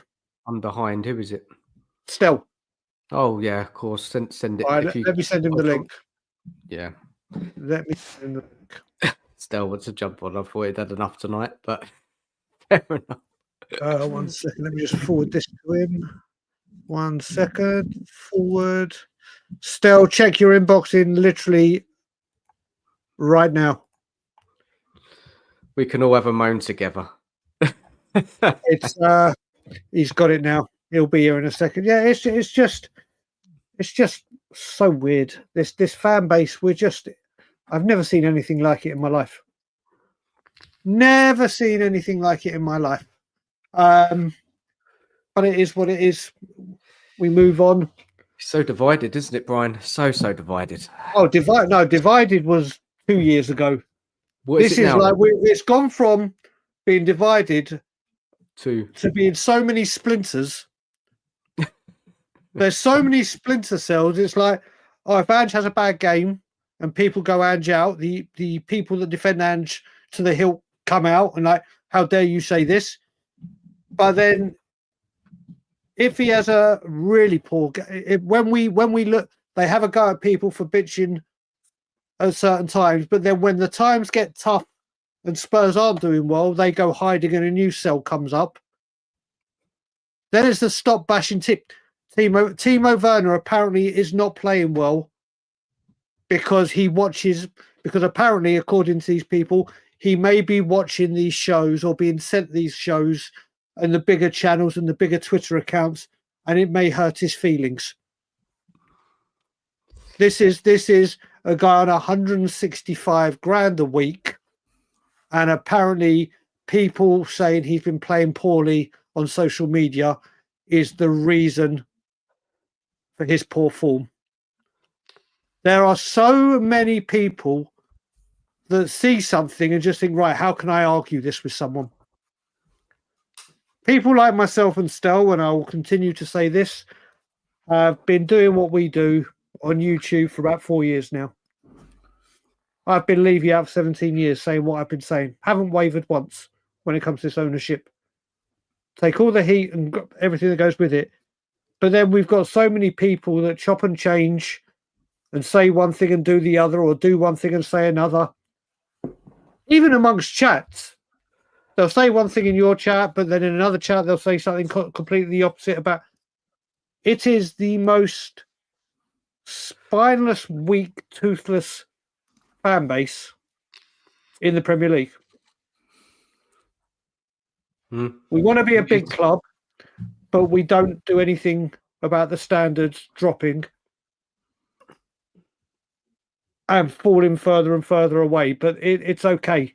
It's okay, because we have to come on social media or YouTube chats and say hurtful things and say back the team or whatever it is, but won't do anything about it. Good times, Dan. Good times. Big up, Stel, bro. Big up, Stel, man. I thought you'd had enough tonight. No, I just came here to hang out with Brian, if I'm honest with you. Fair enough.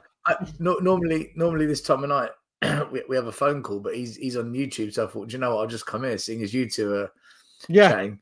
Of course, I want to hang out with you as well, Dan. Of course, I want to hang out with you. Well, thanks for joining us, man.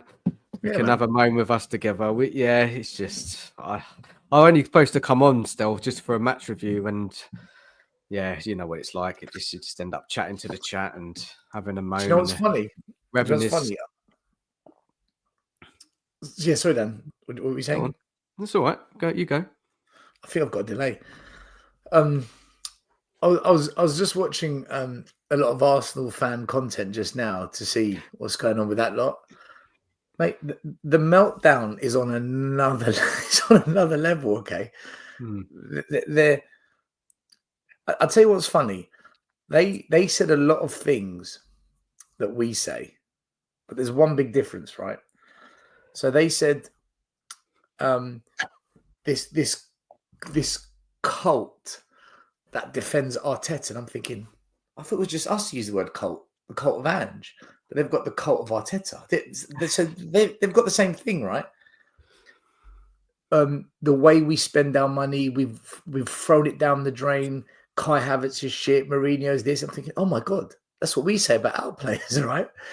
And then they talk about the standards that their club have dropped, and literally the things and the words they were saying were identical. And I'm thinking, fucking hell, it's the same thing. And then they started saying Arteta's just another Poch, gets us close but can't get it over the line. Where were you watching this, Stel? Which channel? What, AFTV? That one was it? AFTV, Turkish's channel, Lee Judge's channel.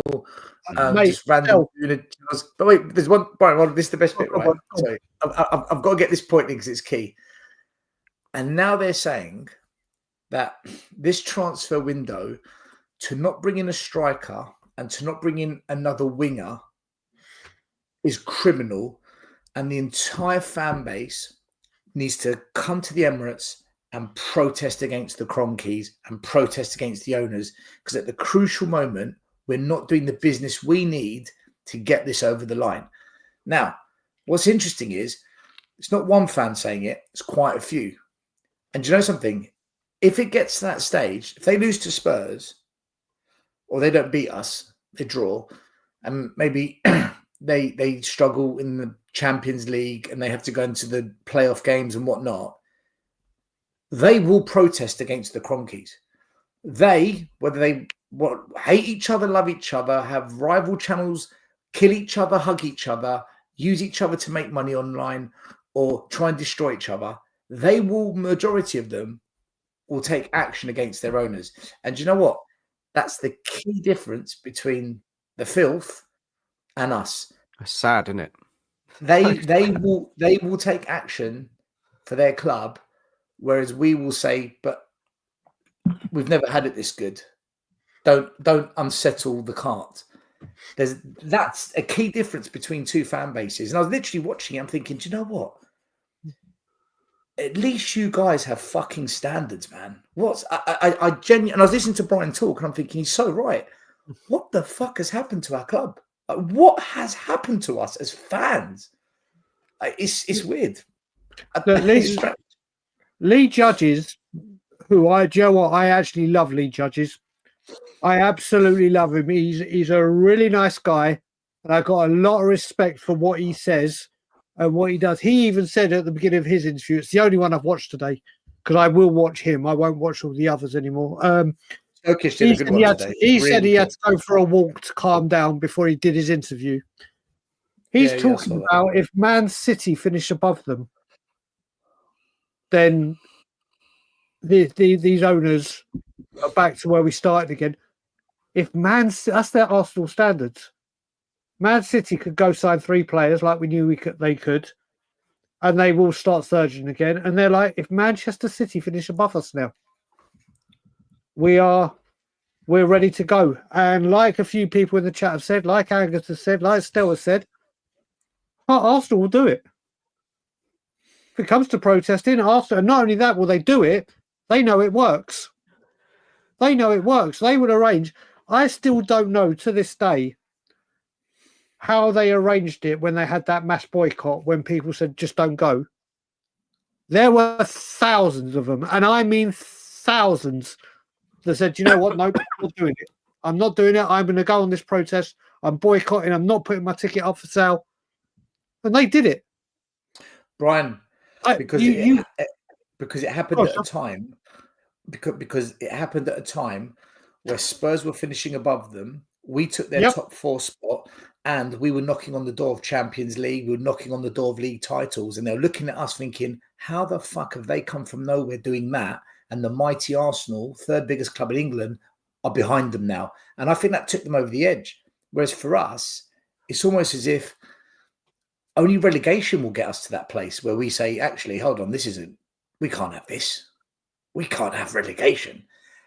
But Arsenal finishing above us, not winning trophies, it doesn't seem to be enough to push us over the edge.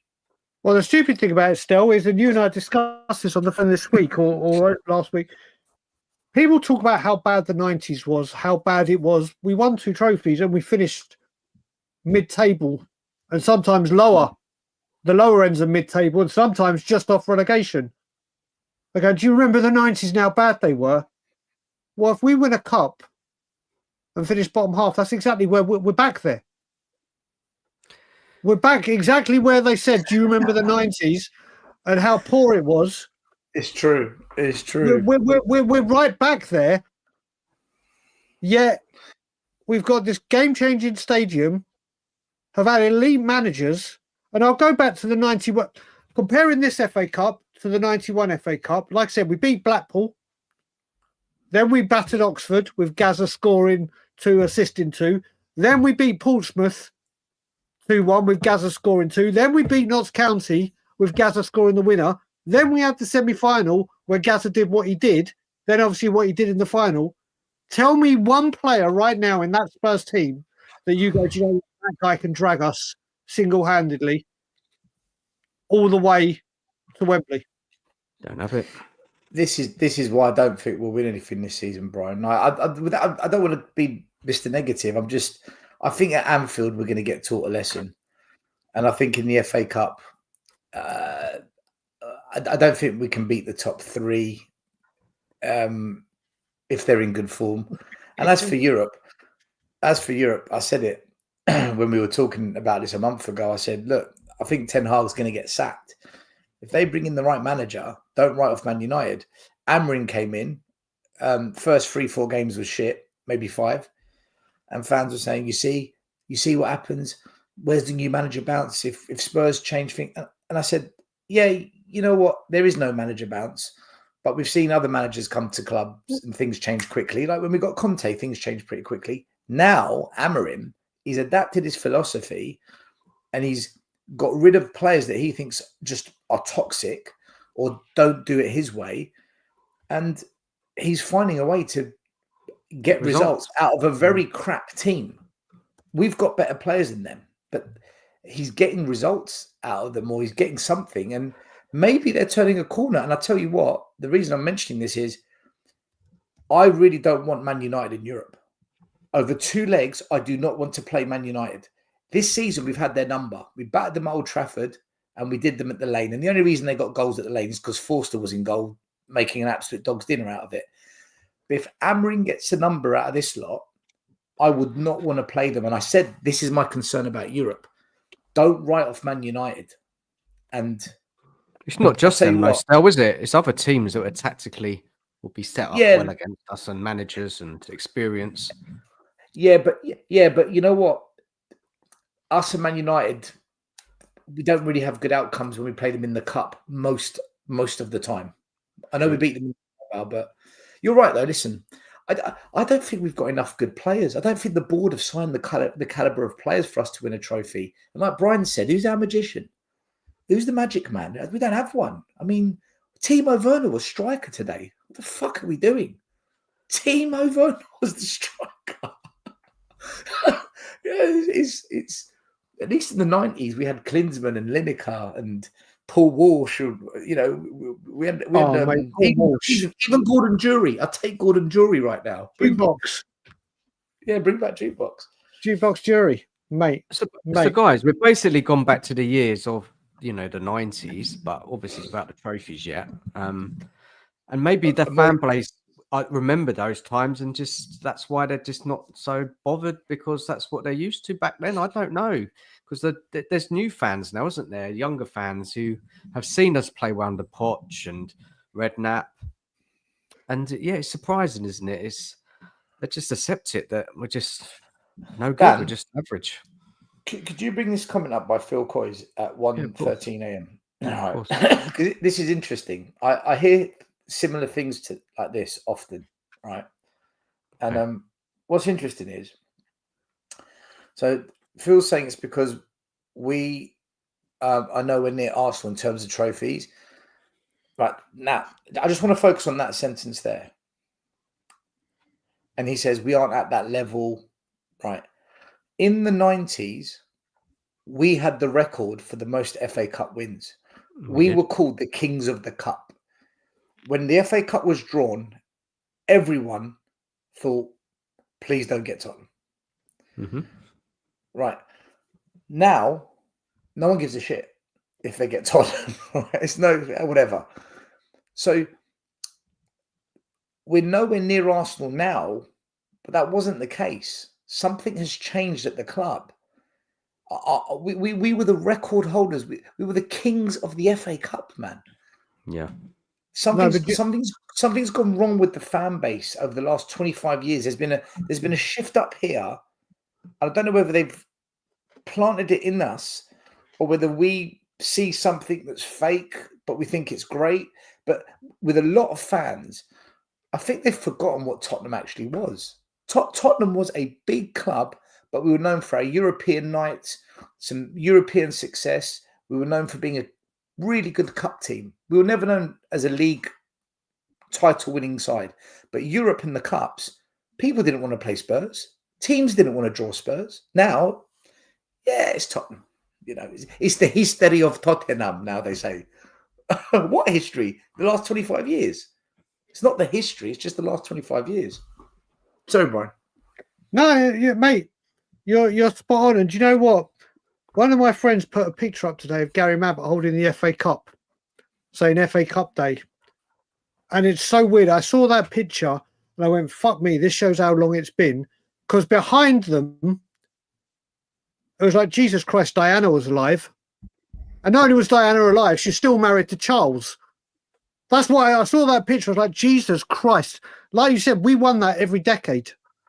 Every single decade. And like you said, if you got Tottenham Hotspur, it's like, oh, please not Spurs.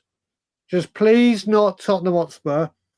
And if someone had said to you and I, Stell, or anyone of that age, in 1991, that Tottenham Hotspur Football Club, you could see into the future, and Tottenham wouldn't even get to a final, let alone win it, in 34 years. When was the last final, guys? Was it that? Was that the last final?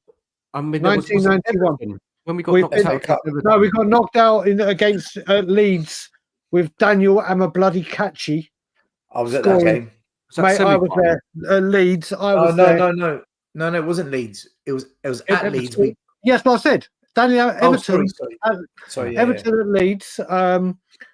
We lost to Manchester United in the semi-final. We've lost to Chelsea in the semi-final. We've lost to the Filth in the semi-final. We just can't go over the line again in finals. That cup is the first cup I remember winning as a kid. The very first game of football I can remember, like it was yesterday, was the unfortunate Coventry game with Gary Mabbott scoring the own goal. That's the first cup final and first imprinted in me. But I always remember us winning the FA Cup in 1991, watching it at my grandma and grandpa's house with my mum, my sister. At the time, my mum put all the Spurs flags and FA Cup cutouts in the windows and everything. Yeah. And you just knew Spurs were going to win a final. You just knew it. That's when you bought a newspaper, and there was a free poster in the newspaper, like the centre of the sports section. You put it up on your wall. Not just that, still, bro. You got to remember, you used to wake up in the morning. There's Lionel grandstand from like 10 a.m. in the morning until the whole thing. Yeah, and it was Tottenham. And the worst thing is, like we said, we're the first team to win it 8 times. And of all things now, that lot down the road, the Filth, are now the champions of that. And they've almost doubled it. And we just sit here and accept it. I mean, yeah, Wenger won quite a few. He won what, about 6, 7 FA Cups, maybe? They won about 3 or 4 back-to-back, didn't they? Or 2 or 3. I know Angus in the chat. Well, when he first came, he won it a couple of times. Yep. And then he won it another 3 or 4 before he left. I think he's won about 6 FA Cups, Wenger. Probably. 13. Sorry, I thought it was 14 for some reason, Angus. But yeah, they're at 13. I mean, just getting back to stay as well, the performance is just what I will say. And fair play to Tamworth. Tamworth would have just said, you know what, keep it compact, keep it tight, just keep them frustrated. And the longer and longer this goes, we'll get a chance. And we just have to take it. And they had their chances and they didn't. I think people going, oh yeah, we were just so shit, we should have turned up and battered them. Yeah, technically we should have, but this is what happens when we play a low block team or a team that's got shape and a drill and a plan. We have no answers. Absolutely none. And you know what? If they had won it, you probably would have said the best team won. Yeah, Tamworth didn't deserve to lose, did they? And they didn't lose in normal time. They deserved the replay. But the replay's scrapped now. That would have made them mega money. Could you imagine? Does the town of Tamworth have enough people to fill the away end at Spurs? I don't know how big Tamworth is. They would have filled it still. I mean, I don't know how many people live in Tamworth. I've never heard of Tamworth until we drew them in the cup. Let's have a look. Let's have a quick check. Birmingham, isn't it? Near Birmingham. Yeah, very near Birmingham. No idea. Population. Lived in the UK my whole life. I've never heard of Tamworth. It was a very special day for them. Like, because I spoke to a Tamworth supporter. Weird. Yeah, it's so weird. Actually, spoke to someone who used to live there, and they said it was massive, biggest day ever for them as a club. Okay, Stel, the population of Tamworth as of 2021 was 78,600. All right, so yeah, fill out.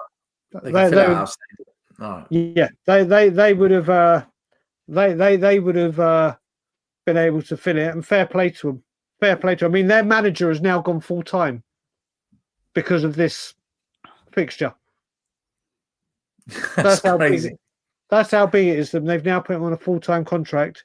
But it's just honestly great for the people of Tamworth, a great spectacle for them, and they really played their hearts out. They played their hearts out, and it's just a shame that we had to bring on the big guns to get the job done. Yeah, it's piss poor, man. It's proper piss poor. It's Coventry away all over again. Well, still, you think about it as well. Back in 1991, and this goes for all teams, not just Spurs, there was none of this, the players need a rest. You only made 2 subs. It was literally like game. And if your first team were fit, they played. In worse pitches, heavier balls, no complaining. Now it's like, they're tired. Yeah, I think Premier League footballers, maybe some Championship players, they're just mollycoddled, man. They're overprotected. It's just all too comfortable. Whereas, like Tamworth Town, dressing rooms probably falling apart, Portakabin, toilets, probably one toilet between 30 lads. Cold showers, car park probably got potholes in it, and someone's got to stand there with some kind of tape that he's got to pull across the cones to let you in and out. And they're training in uncomfortable environments, so they're probably just happy to be on the pitch. That lot, fucking hell, yeah, play Tottenham, well up for it. Whereas our lot, it's a chore. Oh, Tamworth, really? That's the difference, isn't it? That's I guess the culture. Brian said when he jumped on the culture of the club, isn't it? It's to do with the. I think it's pro sports nowadays. It's they're very mollycoddled. I mean, look, my friend, she worked for Spurs before COVID. She worked in the actual club, and her job. Brian knows her. Well, he doesn't know her. Do you remember Kiri Dimitri at school, Brian? Mate, we were in the same class. We went for a curry with him when I was back with Harry. Do I fucking cheat? Your memory, brother. Your memory. You should be used to this. Anyway, his wife works at Spurs. And do you know Kiri Dimitri? That's a stupid question. But as I was saying, do you know Spurs have got a cockerel as a badge? Yeah, his wife, she basically, the players would report to her with any like tasks. So, for example, Dele Alli would go up to her and say, "It's my brother's birthday tomorrow. Can you get him a present and send it to him?" Sure. What's the budget? 3-4 grand. All right. I'll send him a new plasma screen, and she'll go find one, order it, get it packaged. She'll do the card and send it in. Right. So when you're living like that and people are doing shit like that for you, Tamworth Town's a bit of a shock because you live a different lifestyle. Whereas the guy at Tamworth, he probably on the way back from home calls up his wife and says, "Don't worry, I'll pop into Argos. I'll see what's on sale. I'll put it in the boot. I'll bring it home. You get the wrapping paper and we'll go around there." Right. It's a different life. So I think that's one of the issues with players nowadays. This whole, we're too tired to play. Are you too tired, or are you living a too comfortable lifestyle? Yeah. Which one is it? I think it leans more towards their comfortable lifestyle is what it's really about. Because that bloke at Tamworth, if you give him $2,000 a week, he'll play 4 times a week for you. Correct. And I think that's the psychology of it. Correct. Good times. Good times. Yeah. When things are this bad, you just reminisce, don't you? Because do you know what's made me laugh is this weekend, the biggest thing to happen with Spurs is Spurs fans are delighted and screenshotting, showing that the medical team jobs are available on LinkedIn. Desperate. That's been the highlight of the weekend. That we are looking for a new medical team via LinkedIn. just put a tweet out to the Spurs community. Come into the comments. Come into the comments on YouTube. Hi guys, do you know anyone? Yeah, doctors? Exactly. Masseuse. No, that's become the big news this weekend. That's where we are right now. That's where we are right now. Can I share with you the funniest comment of the day? Before you share that, let me just share something here. I just got to say to Rodney Trotter, he was saying about 30,000 in Tamworth. Blame AI. This is what it's saying. In 2021, the population of Tamworth was, so unless it's been culled by half, but who knows? Who knows? All we do know is they will be able to fill the away end at Tottenham. For God's sake. It's not even a big town, is it? So earlier on, this guy, we'll talk about the poor performance at Spurs, right? Look at this comment that this guy put up. I had to screenshot it. Right, so big up to John Thompson, who said earlier on, we could have whipped up a team from people in the chat and played just as well.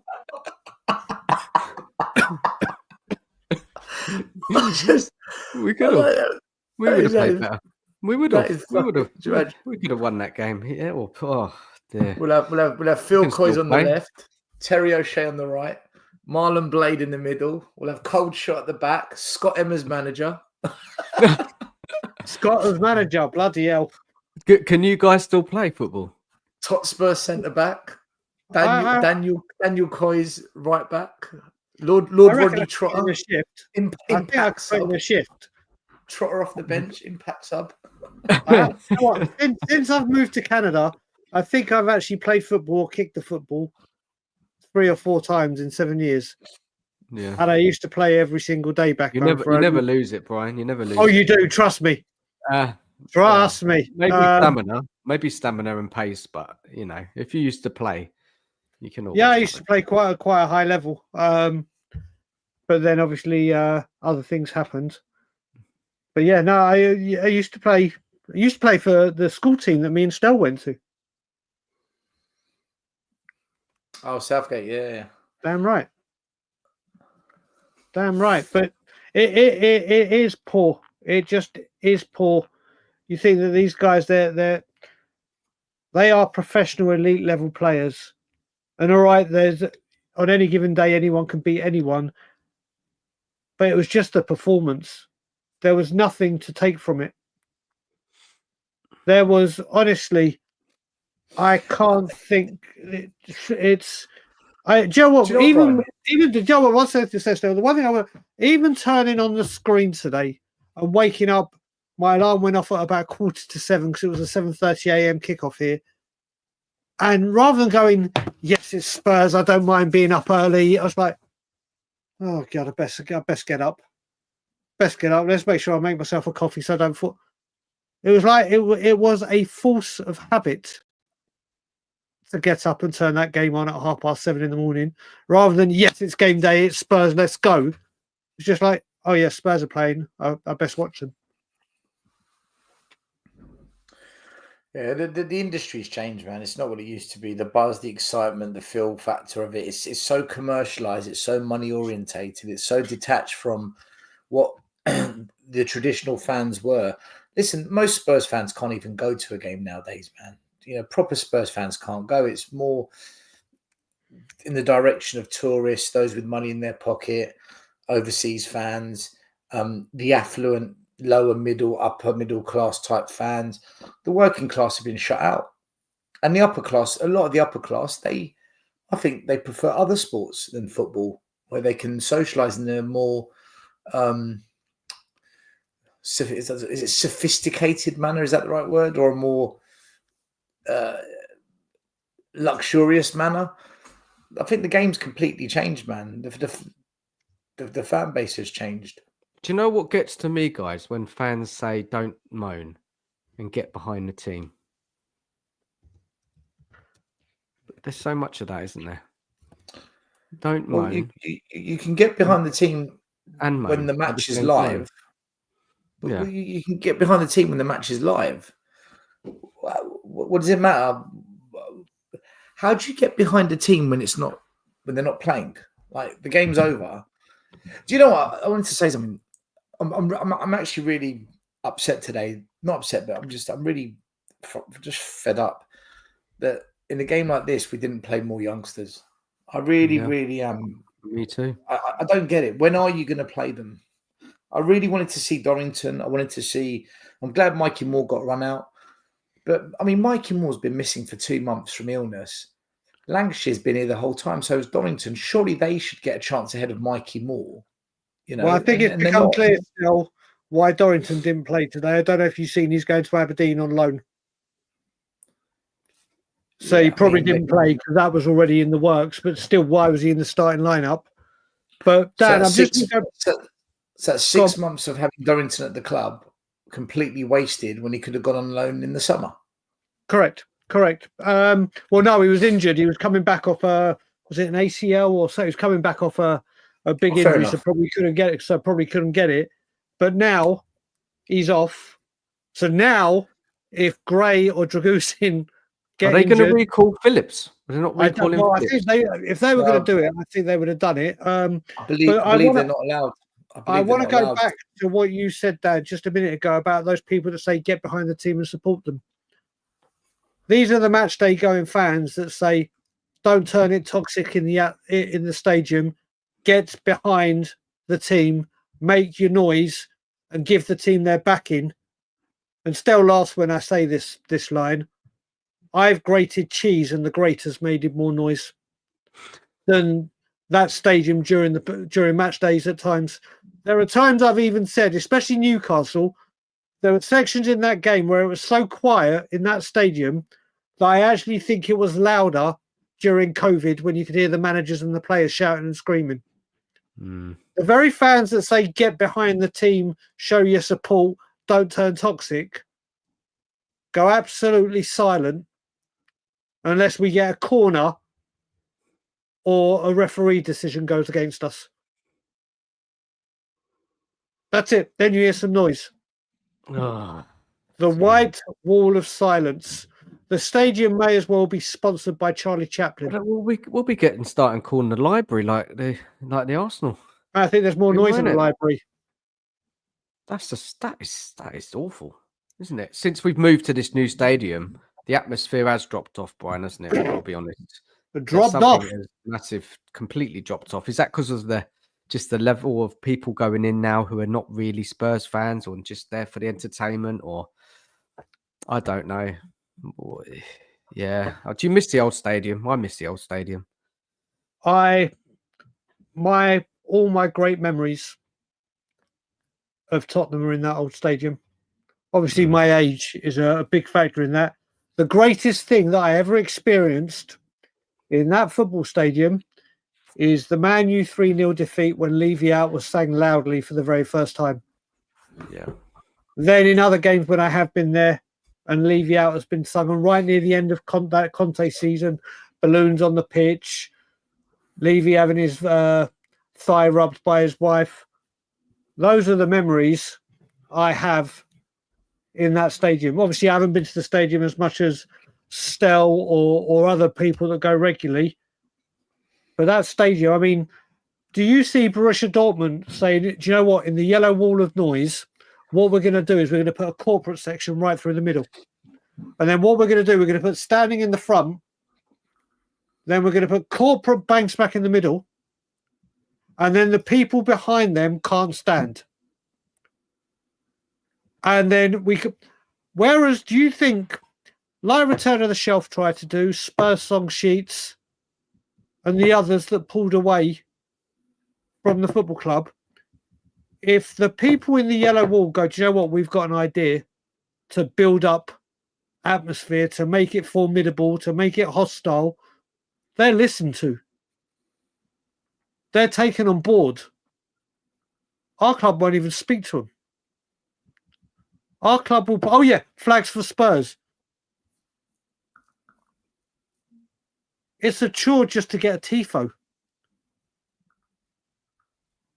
They arrange things to go on in the stadium and arrange singing sections to make the atmosphere better.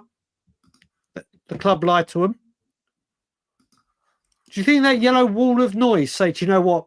Sorry, lads, what we're going to do right down the middle is we're going to put a corporate section there.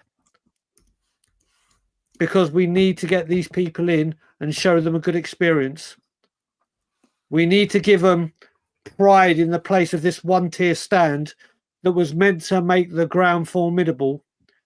The whole time this stadium was built, we were told about this formidable stand that is going to be the most intimidating, as close to the pitch and really make the opposition fearful. Yeah, all right. Sure. It's all a big lie. It's all a big con. I corrected Stel. I said, yeah, Dimitri. I said it. It's just a big con. That's all it is. Everyone's being conned. Well, not everyone. They're still paying the money. The season tickets are selling, aren't they? There's a waiting list. That stadium's very, very comfortable. When you go there, you sit down and you're just comfortable. It's like, I don't really need to move or make noise. And that's the problem. Whereas in the old stadium, it was uncomfortable, the seats. Everyone was squashed up, packed in like this, like sardines. Just stand up. And it was just you could listen. The old stadium had atmosphere. It really did have atmosphere, and when it got going, it would rock. You'd love being there. You knew it was falling apart. You knew it was outdated. You knew it was just not anything wow. But atmosphere-wise, it was much better than this stadium. This stadium for atmosphere is crap. I'll be straight with you. It's crap, and it's partly because it's too comfortable. Partly because we haven't got a team to be super excited about, and partly because I think there's a new wave of fans that have now entered that don't get it. Like, I'll give you an example. I won't mention names. We've got YouTubers who don't know what Ginola was like. Now, that's a problem, because if you don't know what Ginola was like, you're going to accept players like Werner and think, or Odebert, and say, do you know what? Let's see what happens, mate. We were used to Ginola, but they don't know who he is. They don't know. Seriously, still, you heard that? That's mad. There's a YouTuber that called up Sava a couple of weeks ago and says, "Was Ginola really that good?" To me, that's a problem. Things like that are a problem. Is it a big channel though? Still, is it? Because who they're going out to? It's got a fair few thousand subscribers. But my point is, there's a lot of fans that come on a match day that are the same. There's a lot of overseas fans, commercial tourist packages sold to fans. Now, they've come because, oh my God, I experienced the Spurs stadium, or I saw a particular player, or that's great, but that doesn't help the atmosphere. They don't know the songs. And if they do know the songs, they sing them in a different rhythm because they don't know the flow of it. And listen, so you're saying now this new stadium is kind of ended up worse for us in a weird way, right? It's not helped us, is it, at all? Well, it's helped us spend more money on players because we spend more on players. But from an atmosphere, fan perspective, have we gone good? Have we gone forwards, or have we gone backwards? I think we've gone backwards. I think as a team, we've gone backwards. And as a fan base, listen, when you've got fans staying in the stadium after a loss to a North London derby, Arsenal, or to in a big cup game, and they stay behind and they want to sit there and laugh and socialize, that is a problem. That is a sign of what fans we've got. In the old stadium, you would get the fuck out. Get out of this ground. Right? That's we've been conditioned to think like that and to behave like that. And it's all part of this. Do you know what it is? I'll tell you what it is, guys. No disrespect to the NFL. I feel we've become like an NFL franchise for football, where the tickets are really expensive. It's all about the popcorn, the hot dog, the food, and the experience of it, as opposed to, no, we're turning up to fucking watch a game of football and have it in the terraces. Let's have it in the terraces. Let's show them what we are. Does that make sense? Like, Brian, you follow NFL. I do indeed. Does that make it? Like, I don't. I go by what my friends tell me and what I see. Does that sound kind of where we are? We're like, it feels like we're in the NFL of soccer. as opposed to actually being. Yes, you said the S word. How dare you? Still, you said the dreaded S word. Now, do you know what? To tell you the truth, we're cheap compared to the NFL. Spurs are actually cheap compared to the NFL. But it's the way the game is going, and it's unfortunately it's being facilitated and allowed. Our football club.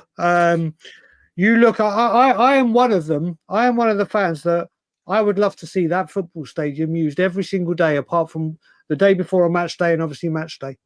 I would love to see that stadium moved. I'd love to see that stadium generate the money that it does.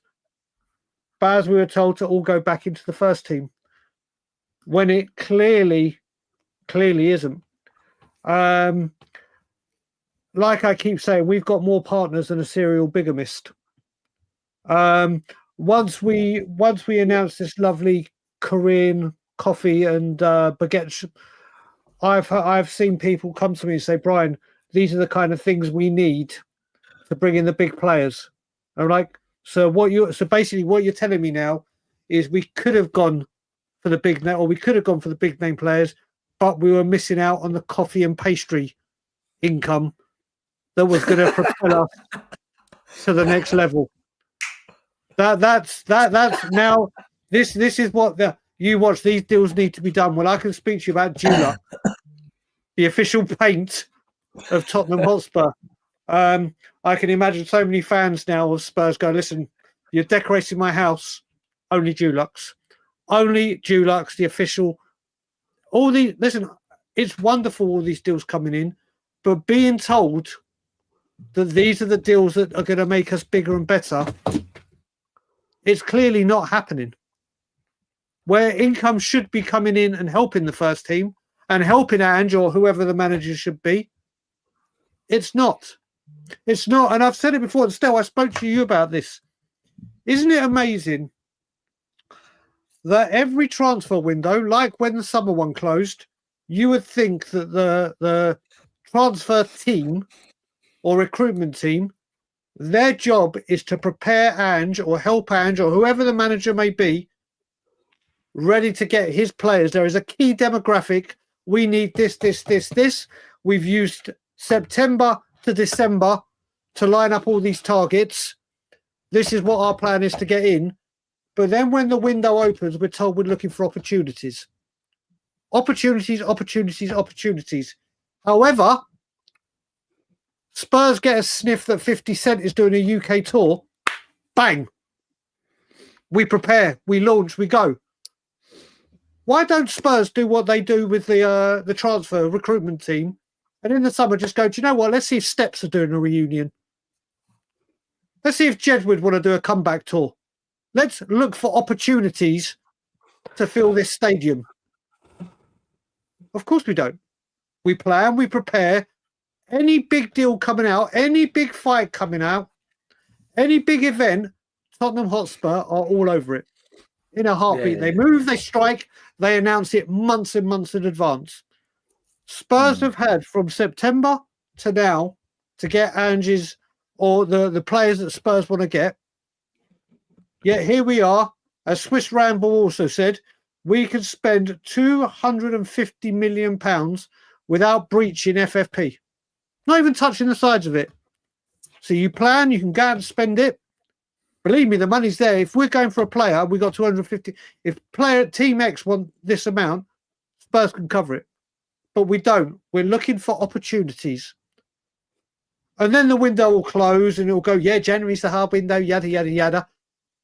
But then they will have from January to June or May to plan, prepare for what will be for the summer. Yet within a few times, will be, okay, let's look for opportunities again. And I can see Jacob in the chat. Well, I can see Jacob in the chat. I'm delighted we got 50 Cent. Amazing. But why is it when that comes out, as soon as there's a whisper, a murmur, a rumour, bang, Spurs act. Spurs bring in. Isn't it funny how we say things like 50 Cent is a global icon? Good on him. Beyonce, global icon, good on them. It's Formula fantastic. One, global brand, good on them.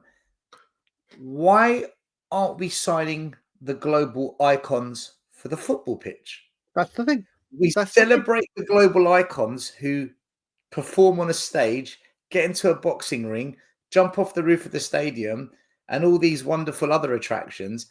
Yeah, global icons. Don't you want those global icons on the football pitch instead of Werner's, Odebert's, etc., etc., etc.? And this is the problem we've got. We celebrate this glorious visual off the pitch, but on the pitch, we don't demand that level of we want those icons on the pitch, or at least develop players into becoming those icons like Poch did. Like Poch developed Kane. He developed Kyle Walker. He developed Danny Rose. I look at Spurs now, this isn't just me having a dig at Ange, but I don't know a manager since Poch who's actually developed players on the pitch other than Mourinho, who took Son and Kane to the next level. Mourinho took Son and Kane from really good to wow. Other than that, what managers actually come into this club and developed some global icons? So again, this is where this kind of, I think there's this, I don't know whether it's a combination of a new fan base and an existing fan base that's been led to think this way, but there's definitely a new phenomenon in the club that really celebrates the off-field activities and how wonderful it looks, and just seems to accept a mediocre version on the pitch. And that's kind of how it feels right now.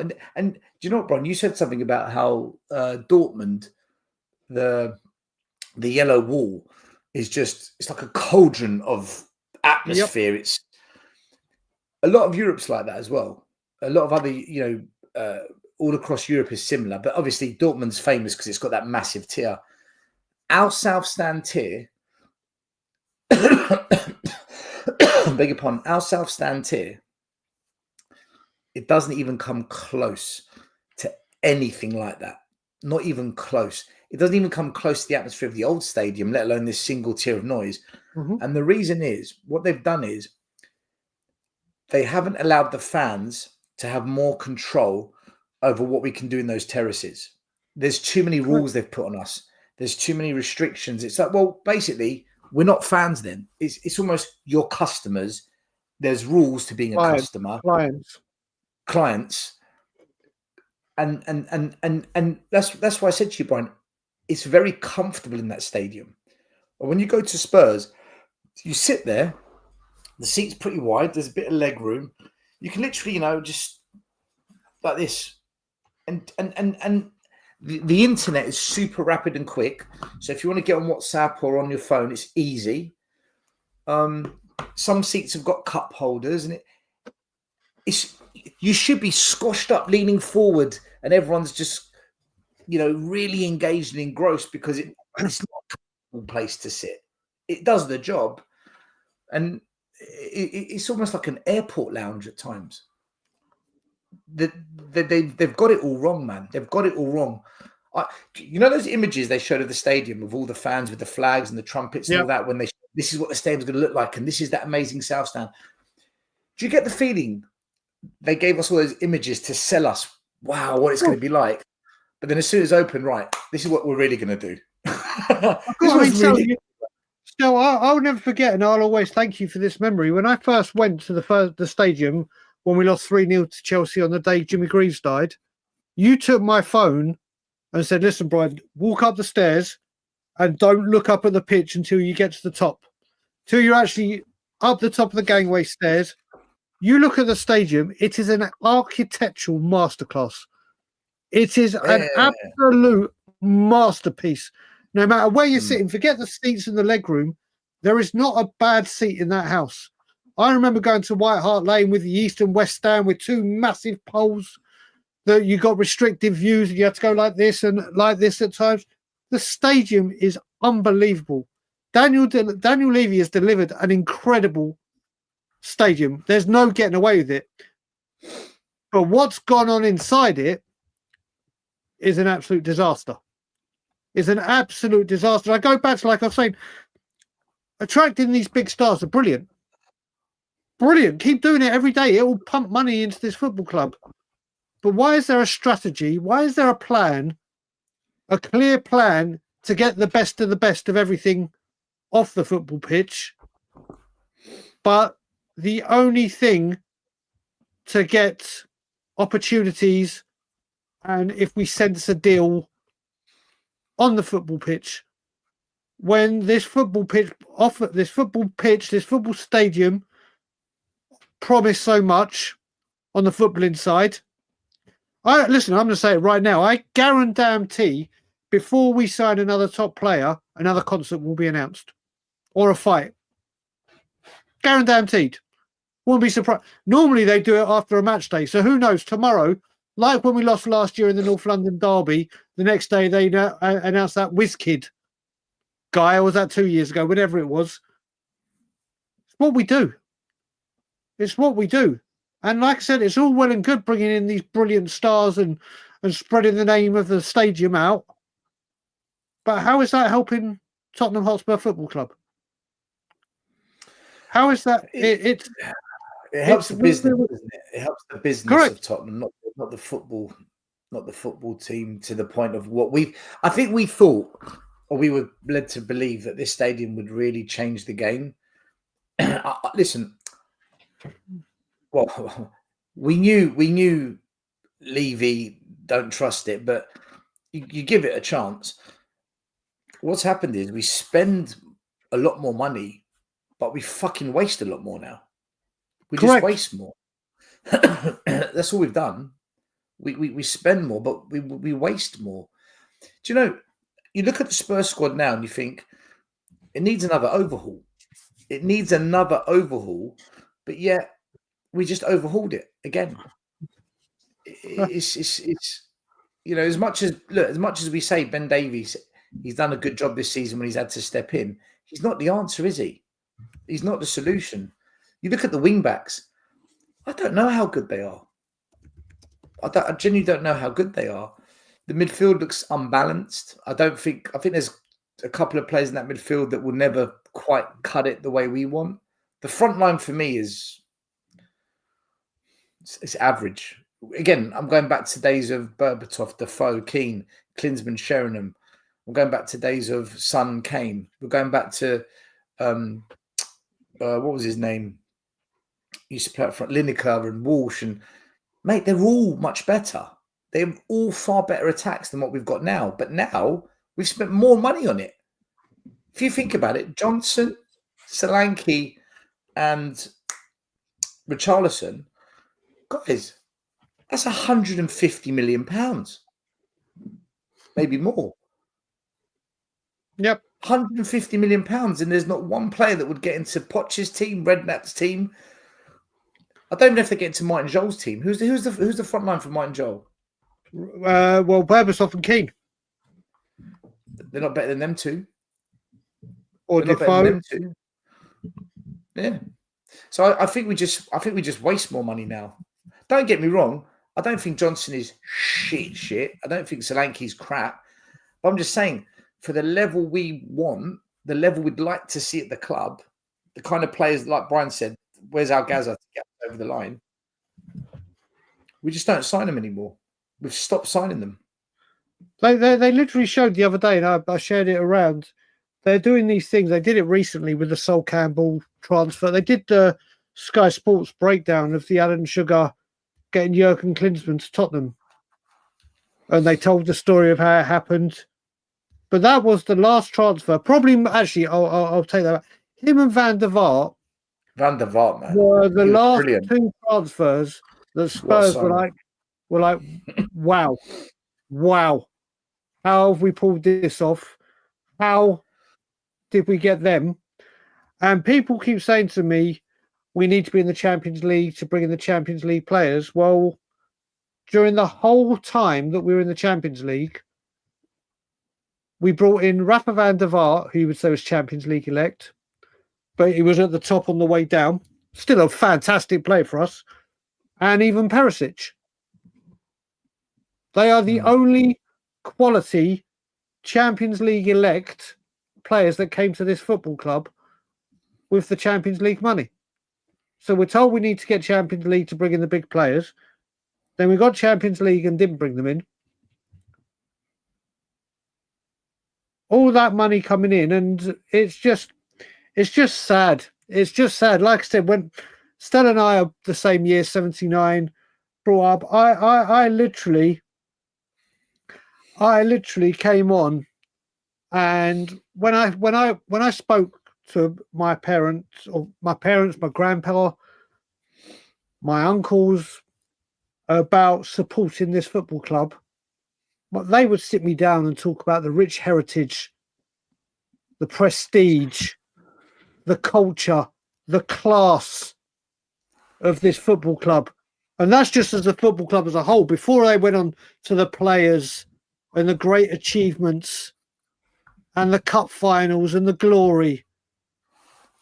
Now I'm at the part with my nephews, and Stel, who's become an uncle recently, will go through this. And it's like, when they get into football and you start talking about Tottenham Hotspur, and what can I say to them? Apart from what I lived through as a kid at their age, and what I was told as my, what can I say? We were renowned for furloughing our staff in COVID. We tried to set up a Super League. Well, I actually said to my... we're the first team that went a whole window without signing it, a whole season without signing anyone. Yes, Lucas Moura scored a hat-trick, and then we got to the final and didn't do anything.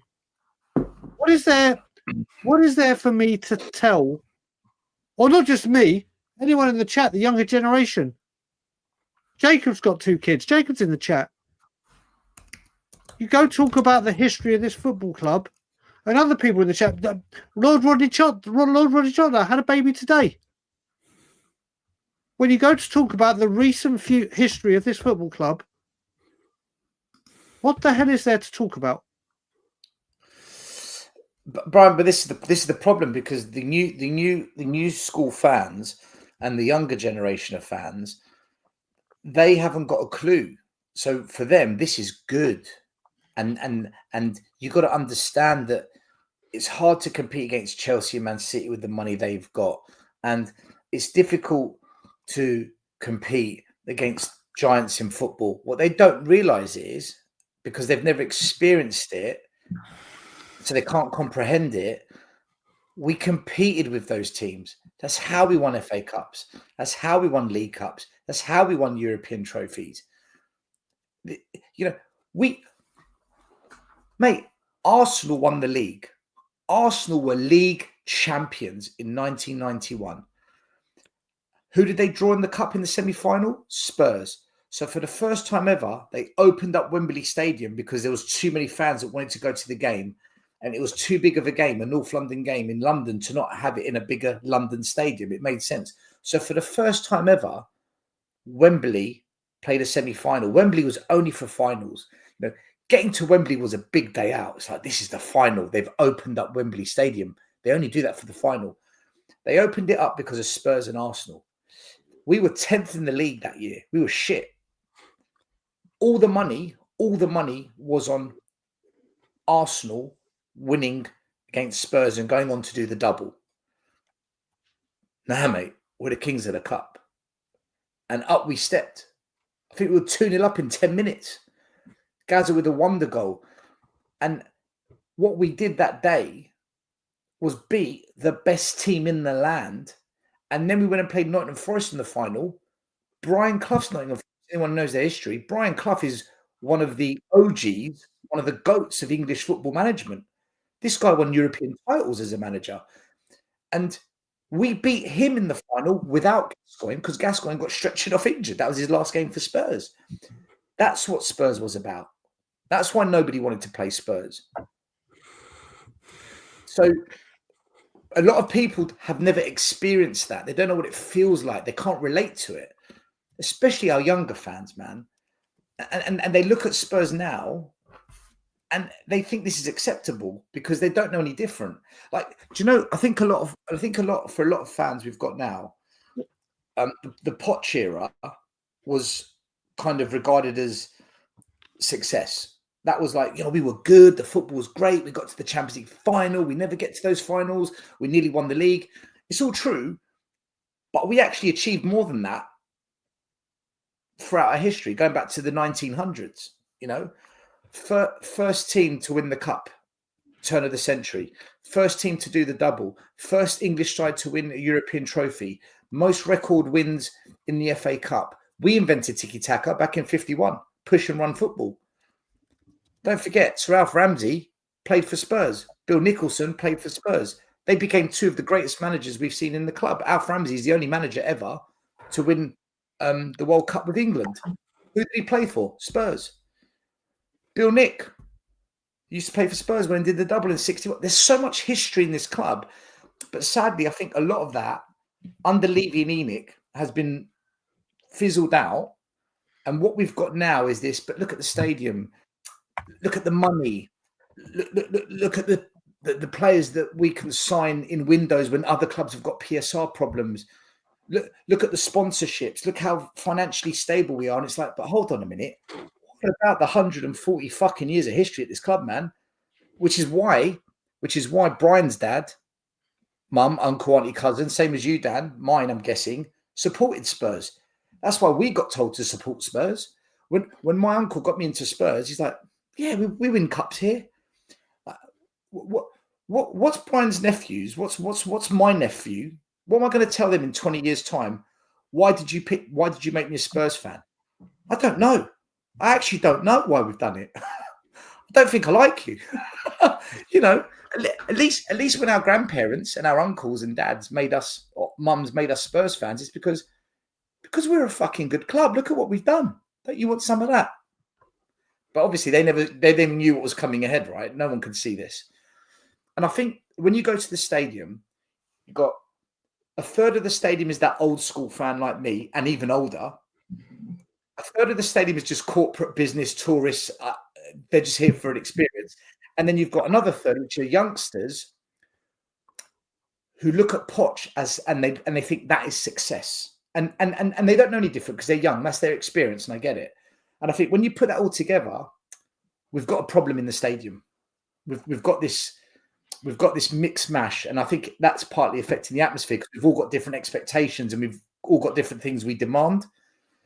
And that's where we're at as a club now. So some fans will look at Tamworth Town and say, but we got through. Whereas the rest of us will say, hold on a minute. What the hell was that? That's Tamworth. Who's right? Who's wrong? I don't know. But what we should do is have a debate. Because don't say that word. Don't say that word. That's why I said it. That's why I said it. That word, honestly, that word is everything. That word, honestly, it is now. If I hear that word, it's fingers down a chalkboard because it's what we've become. It's what we've become as a fan base. I would love to debate you. You debate me. No. I debate you because I'm a bigger fan. I'm a better fan. I live in London, and I count myself as an international fan now. And there are so many international fans that will go there and be passionate and be louder than there are so many fans around the world that want change or love this football club the way they do that will give more than the match day going fans. But that word debate, all it does is someone has a debate, I go, Dan, let's have a debate. You and me debate, you win the debate.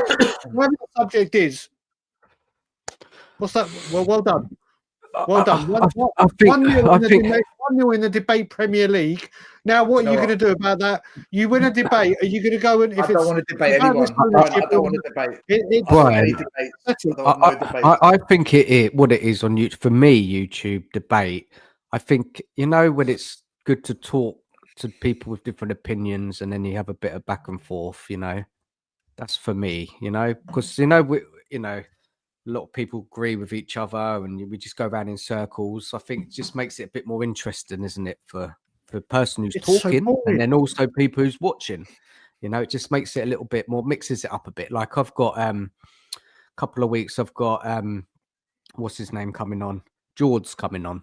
Yeah, he's got a very different opinion to me about Spurs, and we'll have a discussion about it. But we will And do let me it guess what the in a discussion fair is way. going to be. We'll do it in a fair It's going to be way. management. It's going to be the manager, the owner, the players aren't good enough, and they're all going to go around and say exactly the same thing. Yeah. That everyone says on every single stream. This ain't good enough. This ain't acceptable. This ain't good. I don't like this. Yes, I do. This is bad. This is good. You're negative. You're positive. You're fake positive. You're fake negative. All you do is toxic. And then we go back around the same thing over and over again. I hope it doesn't go like that, Brian. It's what every single stream is. It's what every single stream is. But Dan, the thing is, you said a different word. You said discussion. Yeah. Discussion is different to a debate. Yeah. But it's nice to have a different talk to someone who looks at it differently, but then can also, I can see where they're coming from, so it doesn't have to be a fallout or like, do you know what I mean? It's just like a discussion, and because we would agree on some stuff and not other stuff, you know. I don't know. Dan, I agree with you. But this is the reality of what happens. Yeah, it's not just us. I see it in other clubs as well. Their channels, especially Arsenal, they're fucking just as. Wait, Stel, before you go on, I'm going to need to go because my wife is going to fucking kill me because I said 15, 20 minutes. Let's call it a night. Let's call it a night. Sorry, Stel, what did you want to say? Brian, good night, mate. Take care. Stel, I'll see you later, brother. Much love. Dan, much love. Everyone in the chat, much love. Have a great evening or early morning. Stel is just getting ready for breakfast and he's going to do another 5 streams before 6 a.m. knowing Stel. So I bid you a good day, Stel. I'll see you later on, Pete. Good night, Brian. Good night. Sorry, Stel, finish what you're saying and then we can wrap up. No, what I was going to say is if you look at YouTube as a whole now, they're not really debates. What they are this, let me cook him. I'm going to cook him. Let me cook him. Let me bury him. Let me put him in his place. Receipts. And it's all like this fake gangster culture. It's all this fake wannabe. Yeah, who's the bad man? Fuck all that, man. Like, I'm 45. I haven't got time for all that. What? Then I see some channels where they debate, but most of them they're way too nice about it. Like they don't say, well, hold on a minute. No, I disagree with that. And this is why. And let me lay down some facts and some evidence and let me see if you've got any to counter it. That doesn't really happen. It's all a bit too, look, we're all mates here at the end of the day. So you don't like that. You don't like that. Well, again, I'm not going to mention channels, but there's certain platforms where when you're all best buddies, it's not that you're best buddies. It's you should be able to go at each other as friends without worrying what other people think. Like, I'll give an example. I've coined this term fake positivity, where people say things that there's no way you believe that shit, but you're saying it because you want to be accepted. You want people to not dislike you or not invite you on their shows or not to break any potential collaborations, right? That's not going to bring any good debates. Right. But at the same time, what you don't want is two people that are going to tear each other's head off, or where it's just going to be, I'm going to cook you. This is what you said. I'm going to rinse you. If it's in banter, that's fair enough. For example, I predicted seasons ago that there's no way we're going to get top 4. There's no way we're going to catch Arsenal. It's done.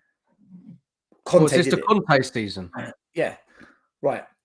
So I had to take the consequences. I went on my show. I had to wear an Arsenal shirt, and everyone reminded me of what I said, and they brought up videos. Right, that's banter. I can take that all day long, and I'll give it. But that's not a debate. There's no debate. What we want are people that are going to actually discuss the facts and discuss the evidence and actually understand football. What I find with YouTube is a lot of people don't understand it, especially the managerial, the coaching, the tactical, the real nitty-gritty of football. I'm no expert, but I studied it for 12 years. There's courses I had to pass. I had course instructors come visit me on site, and I had to demonstrate that I could do it. So I can bring something to the table that I feel a lot of others don't. And when I listen to them, I just think, what the fuck are you talking about? But quite often, they're the ones in these debates. What about Stel? What about on your on your channel when you have the match reaction shows and there's debates in that? Is that do you think that's good debate, or do you think that's too friendly with each other? How do you view Some are that? good, some are good, some are absolute shit shows. Right. They're car crashes. But the thing is, none of this will ever change. It's not going to change anything at Spurs. Do you get it? So why are we doing it? We are doing it just so that people watch us can say, "Yeah, I really enjoyed that." Well, I'm here to entertain you. Like, I don't know. Listen, I don't know about you, Dan. The reason I do this, and tell me why you do it, okay? Yeah. The reason I do this is I was listening to Last Word on Spurs years and years and years ago when they were on Love Sport Radio, and they had a podcast. And I'd call into the radio station, I'd speak to them, and they'd say to me, "Look, call back again. You made some good points." So I used to call in regular. And then I saw Sava on Facebook Live with a guy called Graham, who was a coach, and they'd talk about Spurs. And I thought, this is a different outlook. Yeah. But what I saw was this growing conversation that was always, everything's great, everything's wonderful, we're going to bounce back, positive, positive, positive. And I'm thinking, but hold on, guys, we're in a relegation battle. But hold on, we've just lost another cup game. How is it always positive? We don't win anything anymore. Is anyone talking about that? And I felt there was this reluctance, there was this fear to talk about it. And when I was talking to my Spurs mates, we'd kind of talk about it a lot. And I said, we should start a podcast. And by chance, Brian Daigle got in touch with me. I haven't spoken for years on Facebook. My mate Shine, who got me into coaching, who was a coach, I said, let's all do a show together where we just talk our version of it. Because, listen, Shine's supporting Spurs for 50 years. I've been supporting Spurs for over 3 decades. Brian, we know a lot here about the club. Plus, you've got 2 coaches. Let's see what we do. And then as we did it, it got more popular and more popular. And it evolved and it evolved. And then suddenly lots of people were doing it, Dan. And it changed. It wasn't the talking wasn't just about football now. It became arguments over Levy, over Enoch, over the manager. It became about the money. And then this new world of financial football just exploded on the scene. And now we're arguing over spreadsheets and cash flow forecasts. It's like, it's not why I started supporting Spurs, man. This isn't why I got into it. This isn't my love isn't the spreadsheet. I know it's part of the business and the business is Spurs. But I'm here for the football. And now I don't know where we're at. It's too many opinions. It's too many views.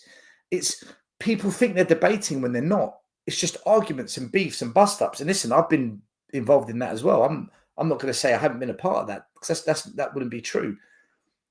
But right now, like people talk about, I want to debate him.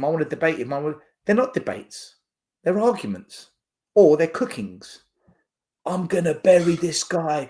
He's going to hear it. It's very mature, man, isn't it? Very mature, isn't it? Cookings and yeah, I don't know still, man. Look, what to say?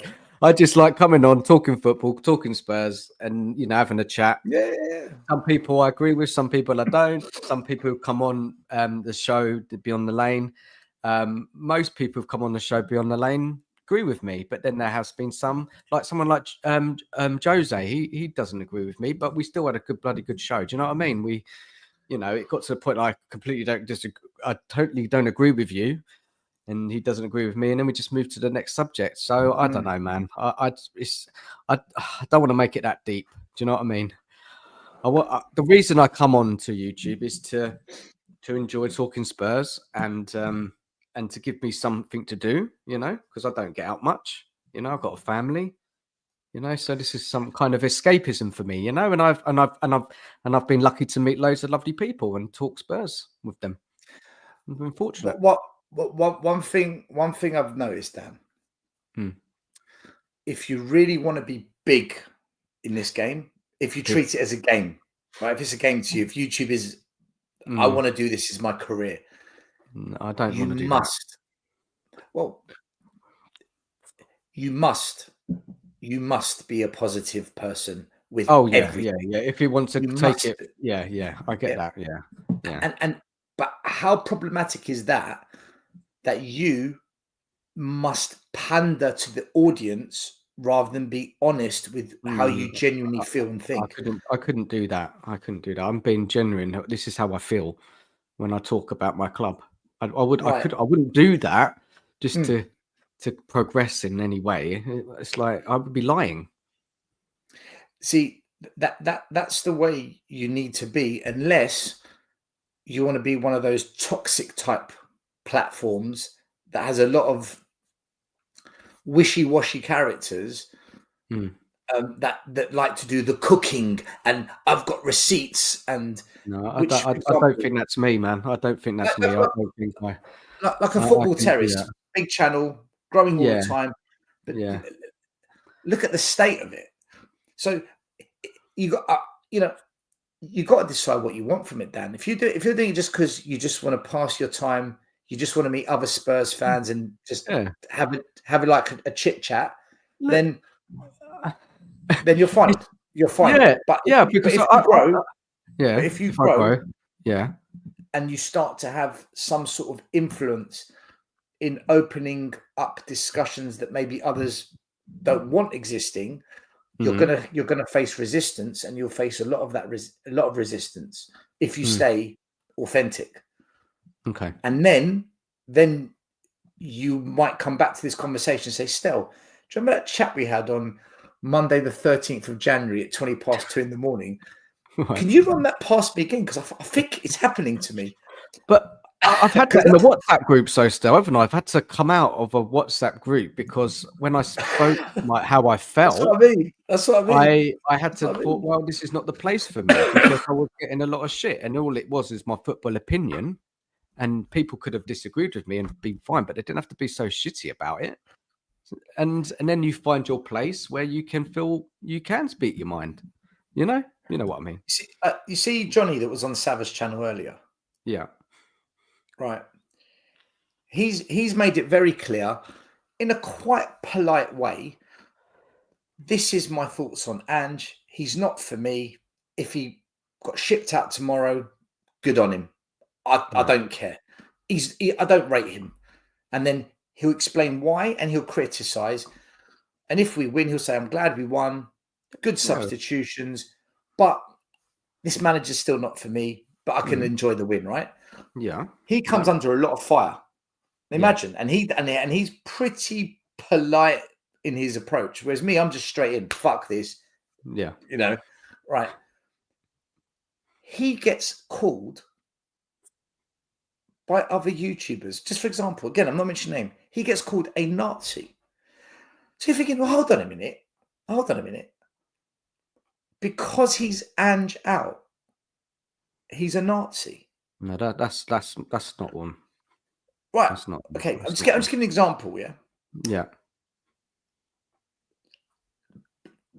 This is where we're at as a fan base, where we've got these fractions, these divisions, these different sections of different cults, that this kind of inward fighting always happens. So what's the solution? Either we all come together as one and back the team, but what if we don't believe in the team? What if we don't believe in the manager? What if we don't think this is right? What do we do then? Or number two, we all find some common ground that we can agree on, but we don't have any common ground that we agree on. Some would put trophies ahead of style of football. Others would put style of playing entertainment before winning a trophy. Others just want us to be financially self-sufficient and not owned by oil tycoons before we do anything on the pitch. Mm. Everyone's got different kind of priorities, so we can't come together on that. The only time we all seem to come together is when we play Arsenal and Chelsea. We just want to win. Right? That's the only time we all seem to come together, when we play That's Chelsea very and true. Arsenal. Yeah, we do. But even when it's Spurs v Man City, and if Man City win, Arsenal don't win the league. Hmm. But if we win, Arsenal win the league, but we get top four, we're split on that one now. Yeah. I don't think there's a common ground, Dan, that we can all No. come to as Spurs fans where it's going to work, which is There, why there for should me, be around Levy. There should be. That should be the biggest common ground. split on isn't it? that. We're split on that, Dan. You got Are the we Levy split, or in, just the people Levy don't want out. to take action? People don't want to take action. They don't feel comfortable. They're not that interested in it. Do you know what? Some fans go to matches, they just meet their mates, watch the game, go home, crack on with their life. They're not that caring. You know, they're passionate, but not that passionate. You know what I mean? They just, Well, I think their views are different to you and I. You've got the Levy in, you've got the Levy out, then you've got the ones in the middle. Well, if he leaves, he leaves, but we want to know what the new owner looks like first. Or no, we want him to stay, but we want him to change. So you've got the middle ground that's in two sections as well. So you've got Levy in, Levy out, but we want to know who the new owner is. Levy in, but you've got to change. So you can't get all of those people uniting against the ownership, because there's four different thoughts on the ownership, Dan. yeah. And that's the protest, isn't it? When I went to the protest the other day, it just makes you think YouTube is just a small little bubble, isn't it, compared to the bigger fan base, isn't it? It's just mad. It's just, I was just shocked, like how lesser people were there, but it's reality, isn't it?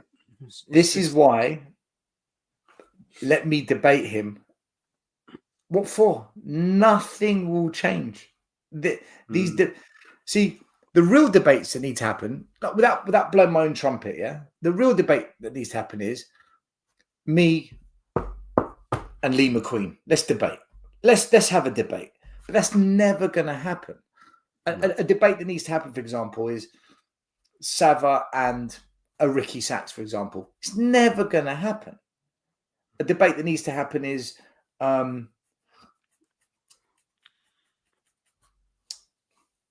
someone like Sim from We Are Tottenham TV, and Scott M.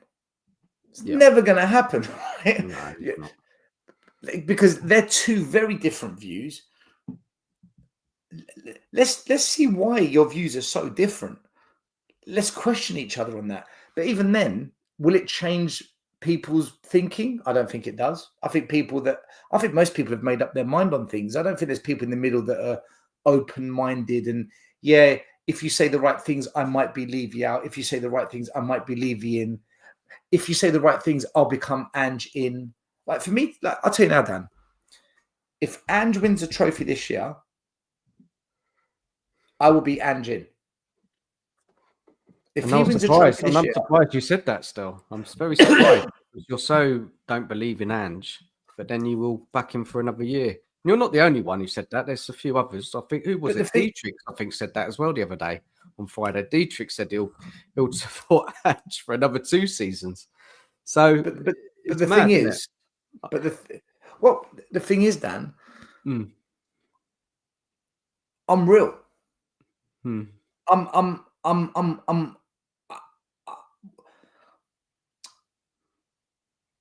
I say things and I'll back it up.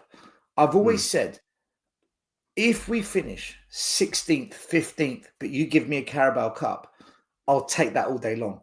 I will always take trophies over where we finish in the league. I couldn't give a shit. If we win the league, brilliant, like amazing, like wow. If you said to me, Stel, win the Europa Cup but get relegated, I'll take the Europa Cup and relegation. I'll take it. So I can't now, at the end of the season, if we finish mid-table but Ange wins the Carabao Cup, how the fuck can I not say Ange in? How can I not completely change direction and go on every channel where I've argued? But still, can't you be happy with winning that cup and still not totally believe in the manager moving forward for us to progress as a team and whatever? Can't you do that? That's what I would be like. Because I just I can't. No, I can't because for a manager to win a trophy, they must have done something right. And that means they've got credit in the bank. Again, another thing I've said, I can't now be a flip-flop. I've said Arteta, without his players, won the FA Cup in 6 months. And of all those players, he got rid of all of them, but he only kept Saka. So that means he didn't want those players. Like I don't want them. I want Saka, and I'm going to build my own team. I don't want this team. But with that team, he won the FA Cup. And if you go back and watch that season, look what he did, especially in the semi-final, the way he completely adapted. He played Mourinho ball. I think he had something like 20% possession in the whole game. Yeah, I remember that. Yeah, changed it, didn't he? Mate, he sucker punched Man City, but that was his game plan. So he showed that he could do something with not necessarily the tools that he wanted. He put credit in the bank. I call it credit in the bank. But Ange won't do that, though. He won't do that at all. Well, yeah, but if he does, right? If he does, if he did that, Dan, let me have it right with you. If Ange wins a trophy, it's because he's fucking delivered it. He's done something to make that work. It wasn't luck. We didn't beat Man City on luck in the Carabao Cup. Okay, they didn't bring on Haaland, and they didn't really go for it. But listen, we can only beat whatever's put in front of us. Man United, they went for that game. We beat them. Liverpool, listen, we beat them fair and square 1-0. If we go to Anfield and he gets to a final and he beats Newcastle or Arsenal in the final, listen, man. It's a big achievement. It is a big achievement. Massive. And he would have made that happen. Right. I don't think we can criticize managers when it's all going wrong, but then when they bring actual glory, the thing we've been moaning about, we then say, nah, I'm not having it. No. Listen, when Juan de Ramos won the Carabao Cup, I fucking was Juan de Ramos in. Even when they sacked him the next season, after 8 games. Were you still behind him? Yeah. Ramos. Yeah, I was screaming, back him. Build a team for him, man. He's shown us he can win. But you know what? That summer, who we lost? Do you remember who we lost that summer after we won that cup? Keane went, Berbatov went, wasn't it? Yeah, we lost our best players. Yeah, and we were stuck with that. Was it Giovanni? What was his name? That Mexican. Yeah, Los Santos. Los Santos. Fucking shit. If you really think about it, back then he was really massively let down. Well, right. You tell that to this new fan base, they don't even know this shit. They'll be like, but look what Levy's done for us. You haven't got a clue. Which is what, AVB. When I think back, and I was thinking then, I wanted him out. I have to say, back then, that was a long time ago, though, wasn't it? 2008. I was happy Redknapp came in because I was like, Dan, Redknapp. I never wanted AVB sacked. Do you know why? Because under AVB, we sold Bale, Modric, and Van der Vaart. What do you want the guy to do? You've sold the 3 best players, arguably 3 of the greatest players this club's had in the last 30 years. You sold them. Modric, Ballon d'Or, Gareth Bale went on to win everything at Real Madrid. Van der Vaart, class. What do you want? What do you want AVB to do? And that was the famous 7, weren't it? The 7 signings came in, wasn't it? Yeah. I'm just trying to remember. Yeah. So we sold Lamela, Ericsson. We had the 7. They all lined up. Mido, was it Mido? Paulinho, all this shit. Paulinho, yeah. It was a defender as well, and Chichariles, Kit Carillas. I mean, Lamela. So if Ange, Ericsson, Dan, just deep this. If we win a trophy, we would have done it with Werner, Solanke, Johnson, Mate Pape Sarr, Spence, who was ostracized. No, I'm with you. It's not going to happen. I agree. But if it was to happen, he's done it with a bunch of average players. You've got to give that man, like for me, not you, for me, I will give Ange maximum respect. I'll go on We Are Tottenham TV. I'll go on my channel. I'll come back on here. I'll go on Savage channel. I'll say, listen, I was wrong. To all the people I called out. That's fine, though, isn't it? Come for me. Cares? You'll be happy that we won. I would, but I'll also apologise because I can admit that I was wrong about something. I can do that, and I will take the consequences. I did it before with the Arsenal top. But do I think he's going to win us a trophy? No fucking way. No, because I think tactically he's inept in the moment that really matters. Look, we'll see. We will see it. We will see it this season. That Anfield away leg. That Anfield away leg. We will learn what this manager's really about.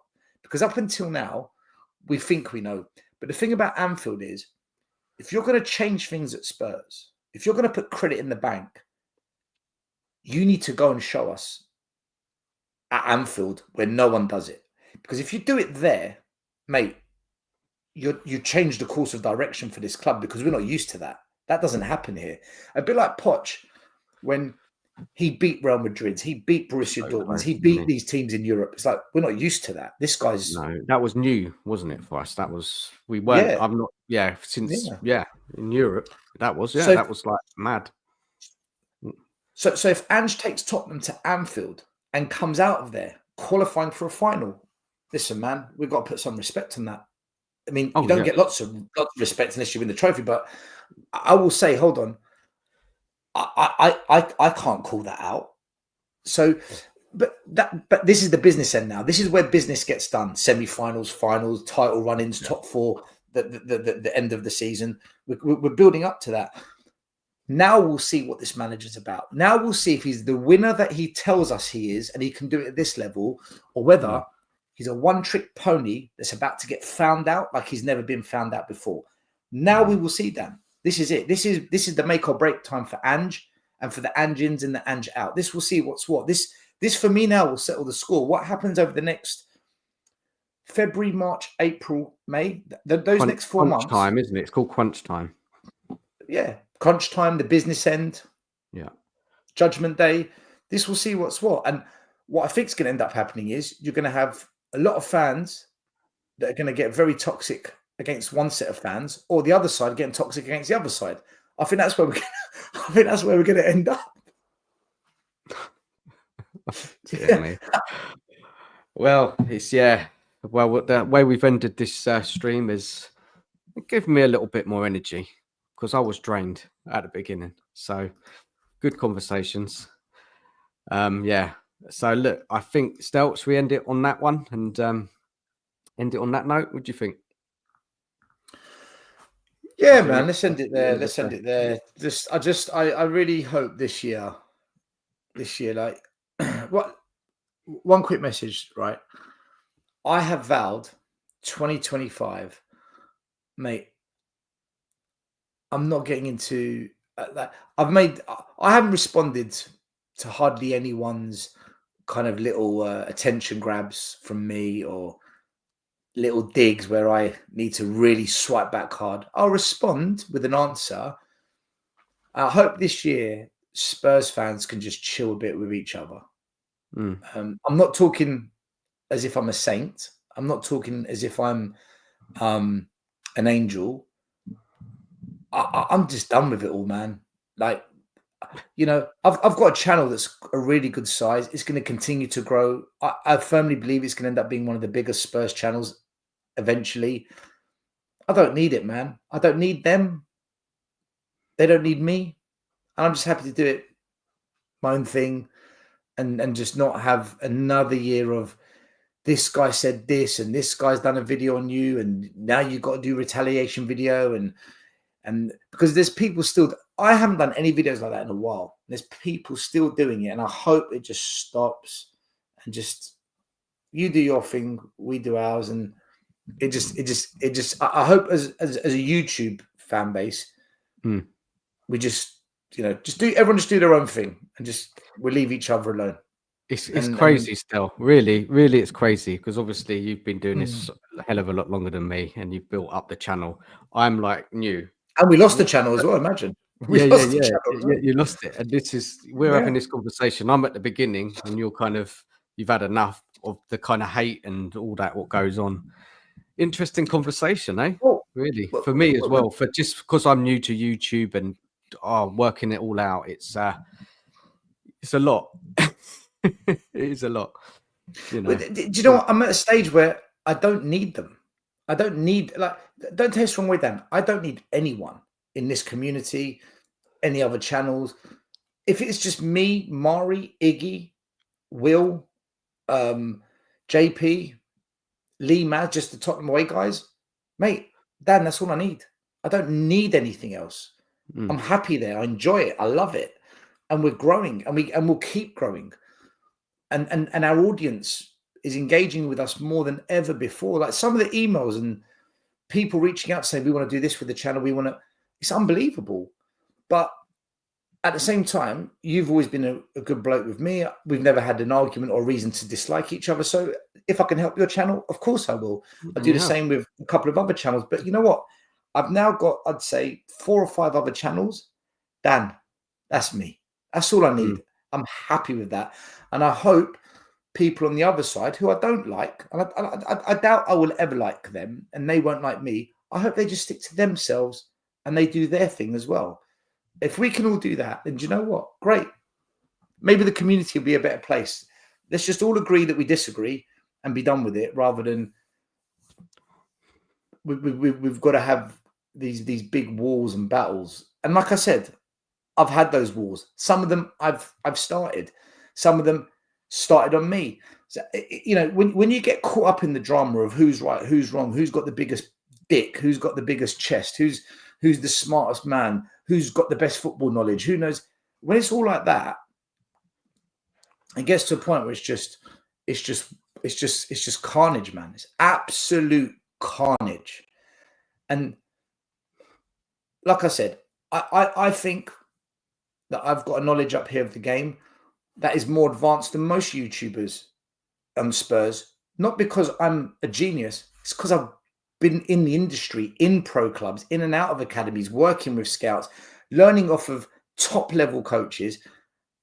Whereas I'm sure there's others that know more about the business of Spurs because they've worked in business, they've worked in finance, they live with that stuff. And there's others that might know more about transfers because they're journalists and they've in and out of in the nose and people that give them info. By the way, I think all journalists are a con. I must say that. I think they're a con because they get so much wrong, but they're probably more likely to know more than me. But I don't think they do when it comes to it because they're wrong too often. But yeah, man, let's see then. Let's see it. Let's see what happens this year. Let's see. Yeah, well, this could all go, by the way, this could all go out the window in a week's time. What I've said in a week's time, this could all go out the window. And like, still, what's that fucking argument you're having? I'm like, yeah, I know, I got sucked in, man, but I'm giving it a try. And for the last 4 months, I haven't reacted to no one, and I've enjoyed it. I've genuinely enjoyed it, man. And there's a couple of people that are making themselves look a bit silly because they keep trying. They're not getting a reaction. They're not getting a response. So yeah, but you're good, man. You're going to be a bit like you're going to be like Marlon and Ash, who are what's the word? Not vanilla, Swiss. Yeah. You like Switzerland. Always in the middle. I hope so. Look, I don't know, man. I'm just trying to talk Spurs and see where it goes, and you know, I will try and be respectful as possible. But don't get me wrong, I've bited back to a few people, and it's hard not to. I get that it is hard not to when people are being personal and stuff, and I've had to come back. But hopefully, it has been a bit quieter lately. But you know, how I conduct myself on YouTube, really, isn't it? If I be respectful, then hopefully I'll get. But anyway, I don't know, man. Who knows? What's it all about, really? It's just football. It's crazy. Well, this is it. At the end of the day, it is just football, but it's a very emotional sport, man. It's a very emotional sport. I want to say to LV3 in the chat, because he's mentioned 2 things.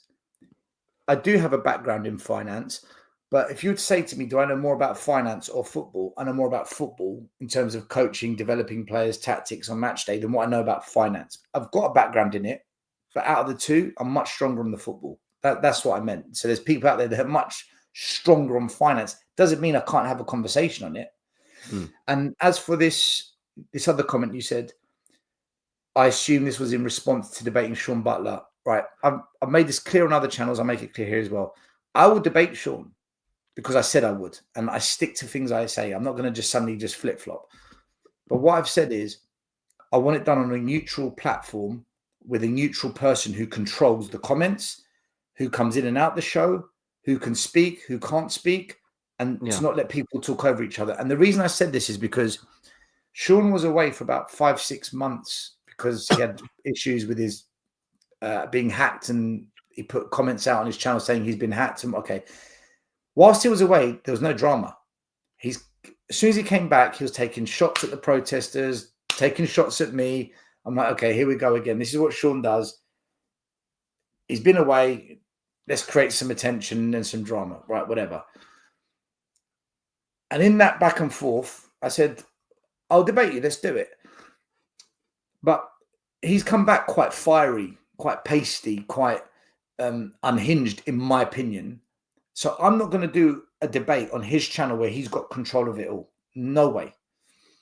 Now, Sean will say, but you said you would debate me any place, any time. So now you don't mean it.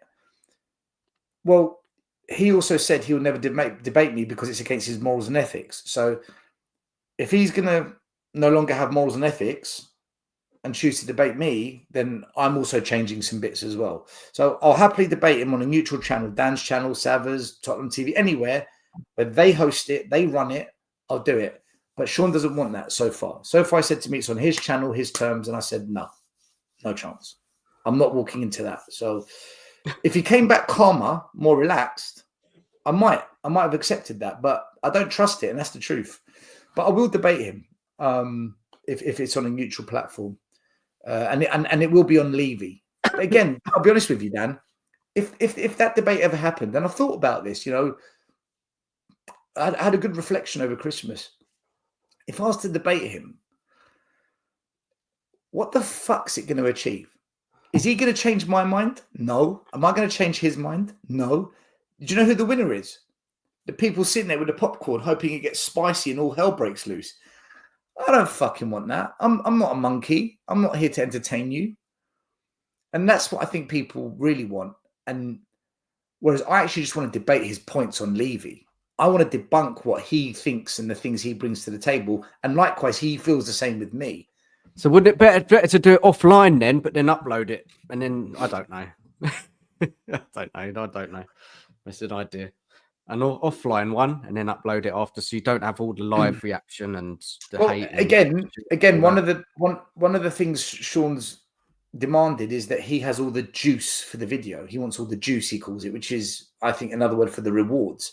So I think it has to be live to get the live views, super chats, and I think that's what he meant by juice, unless I've misunderstood that. But yeah, maybe an offline one. But then the problem there is, what if one side afterwards says, no, I don't want that going on air? You're now putting the person in the middle in a position where they might feel bad. So I think it has to be live. And also when it's live, you can't go away and quickly find something to bring to the table. Either you know your shit or you don't. Yeah, I get you. Yeah. Like, well, we'll see what happens, man. See if it happens or not. I don't know. It's one of them, eh? It's difficult. Sounds quite stressful still. It does. For everyone. It's a bit, intense. But look. Last thing here, J Club. Calling someone a pill-popping alcoholic. I've never called Sean a pill-popping alcoholic. I might have said that a year or two ago, when he made some very horrible comments about my personal life, maybe. But again, I said that was the past back then. But calling someone a pill-popping alcoholic now, the only person I've called a pill-popping person is our Aussie mate. I've said the pill-popping psychedelic, but that's because he's called me a far-right Nazi. So, I mean, what do you want me to do? Hey, apparently I'm Hitler's assistant.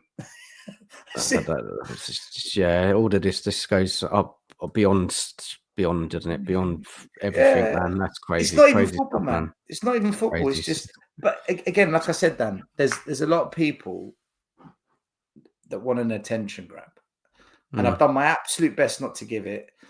Okay, once in a while, I might make a one-line dig. But again, we're humans, right? What are we supposed to do? At some point, you feel you have to get it off your chest and respond in some way, but not just try not to. What I've learned is try not to do it to the degree they do it.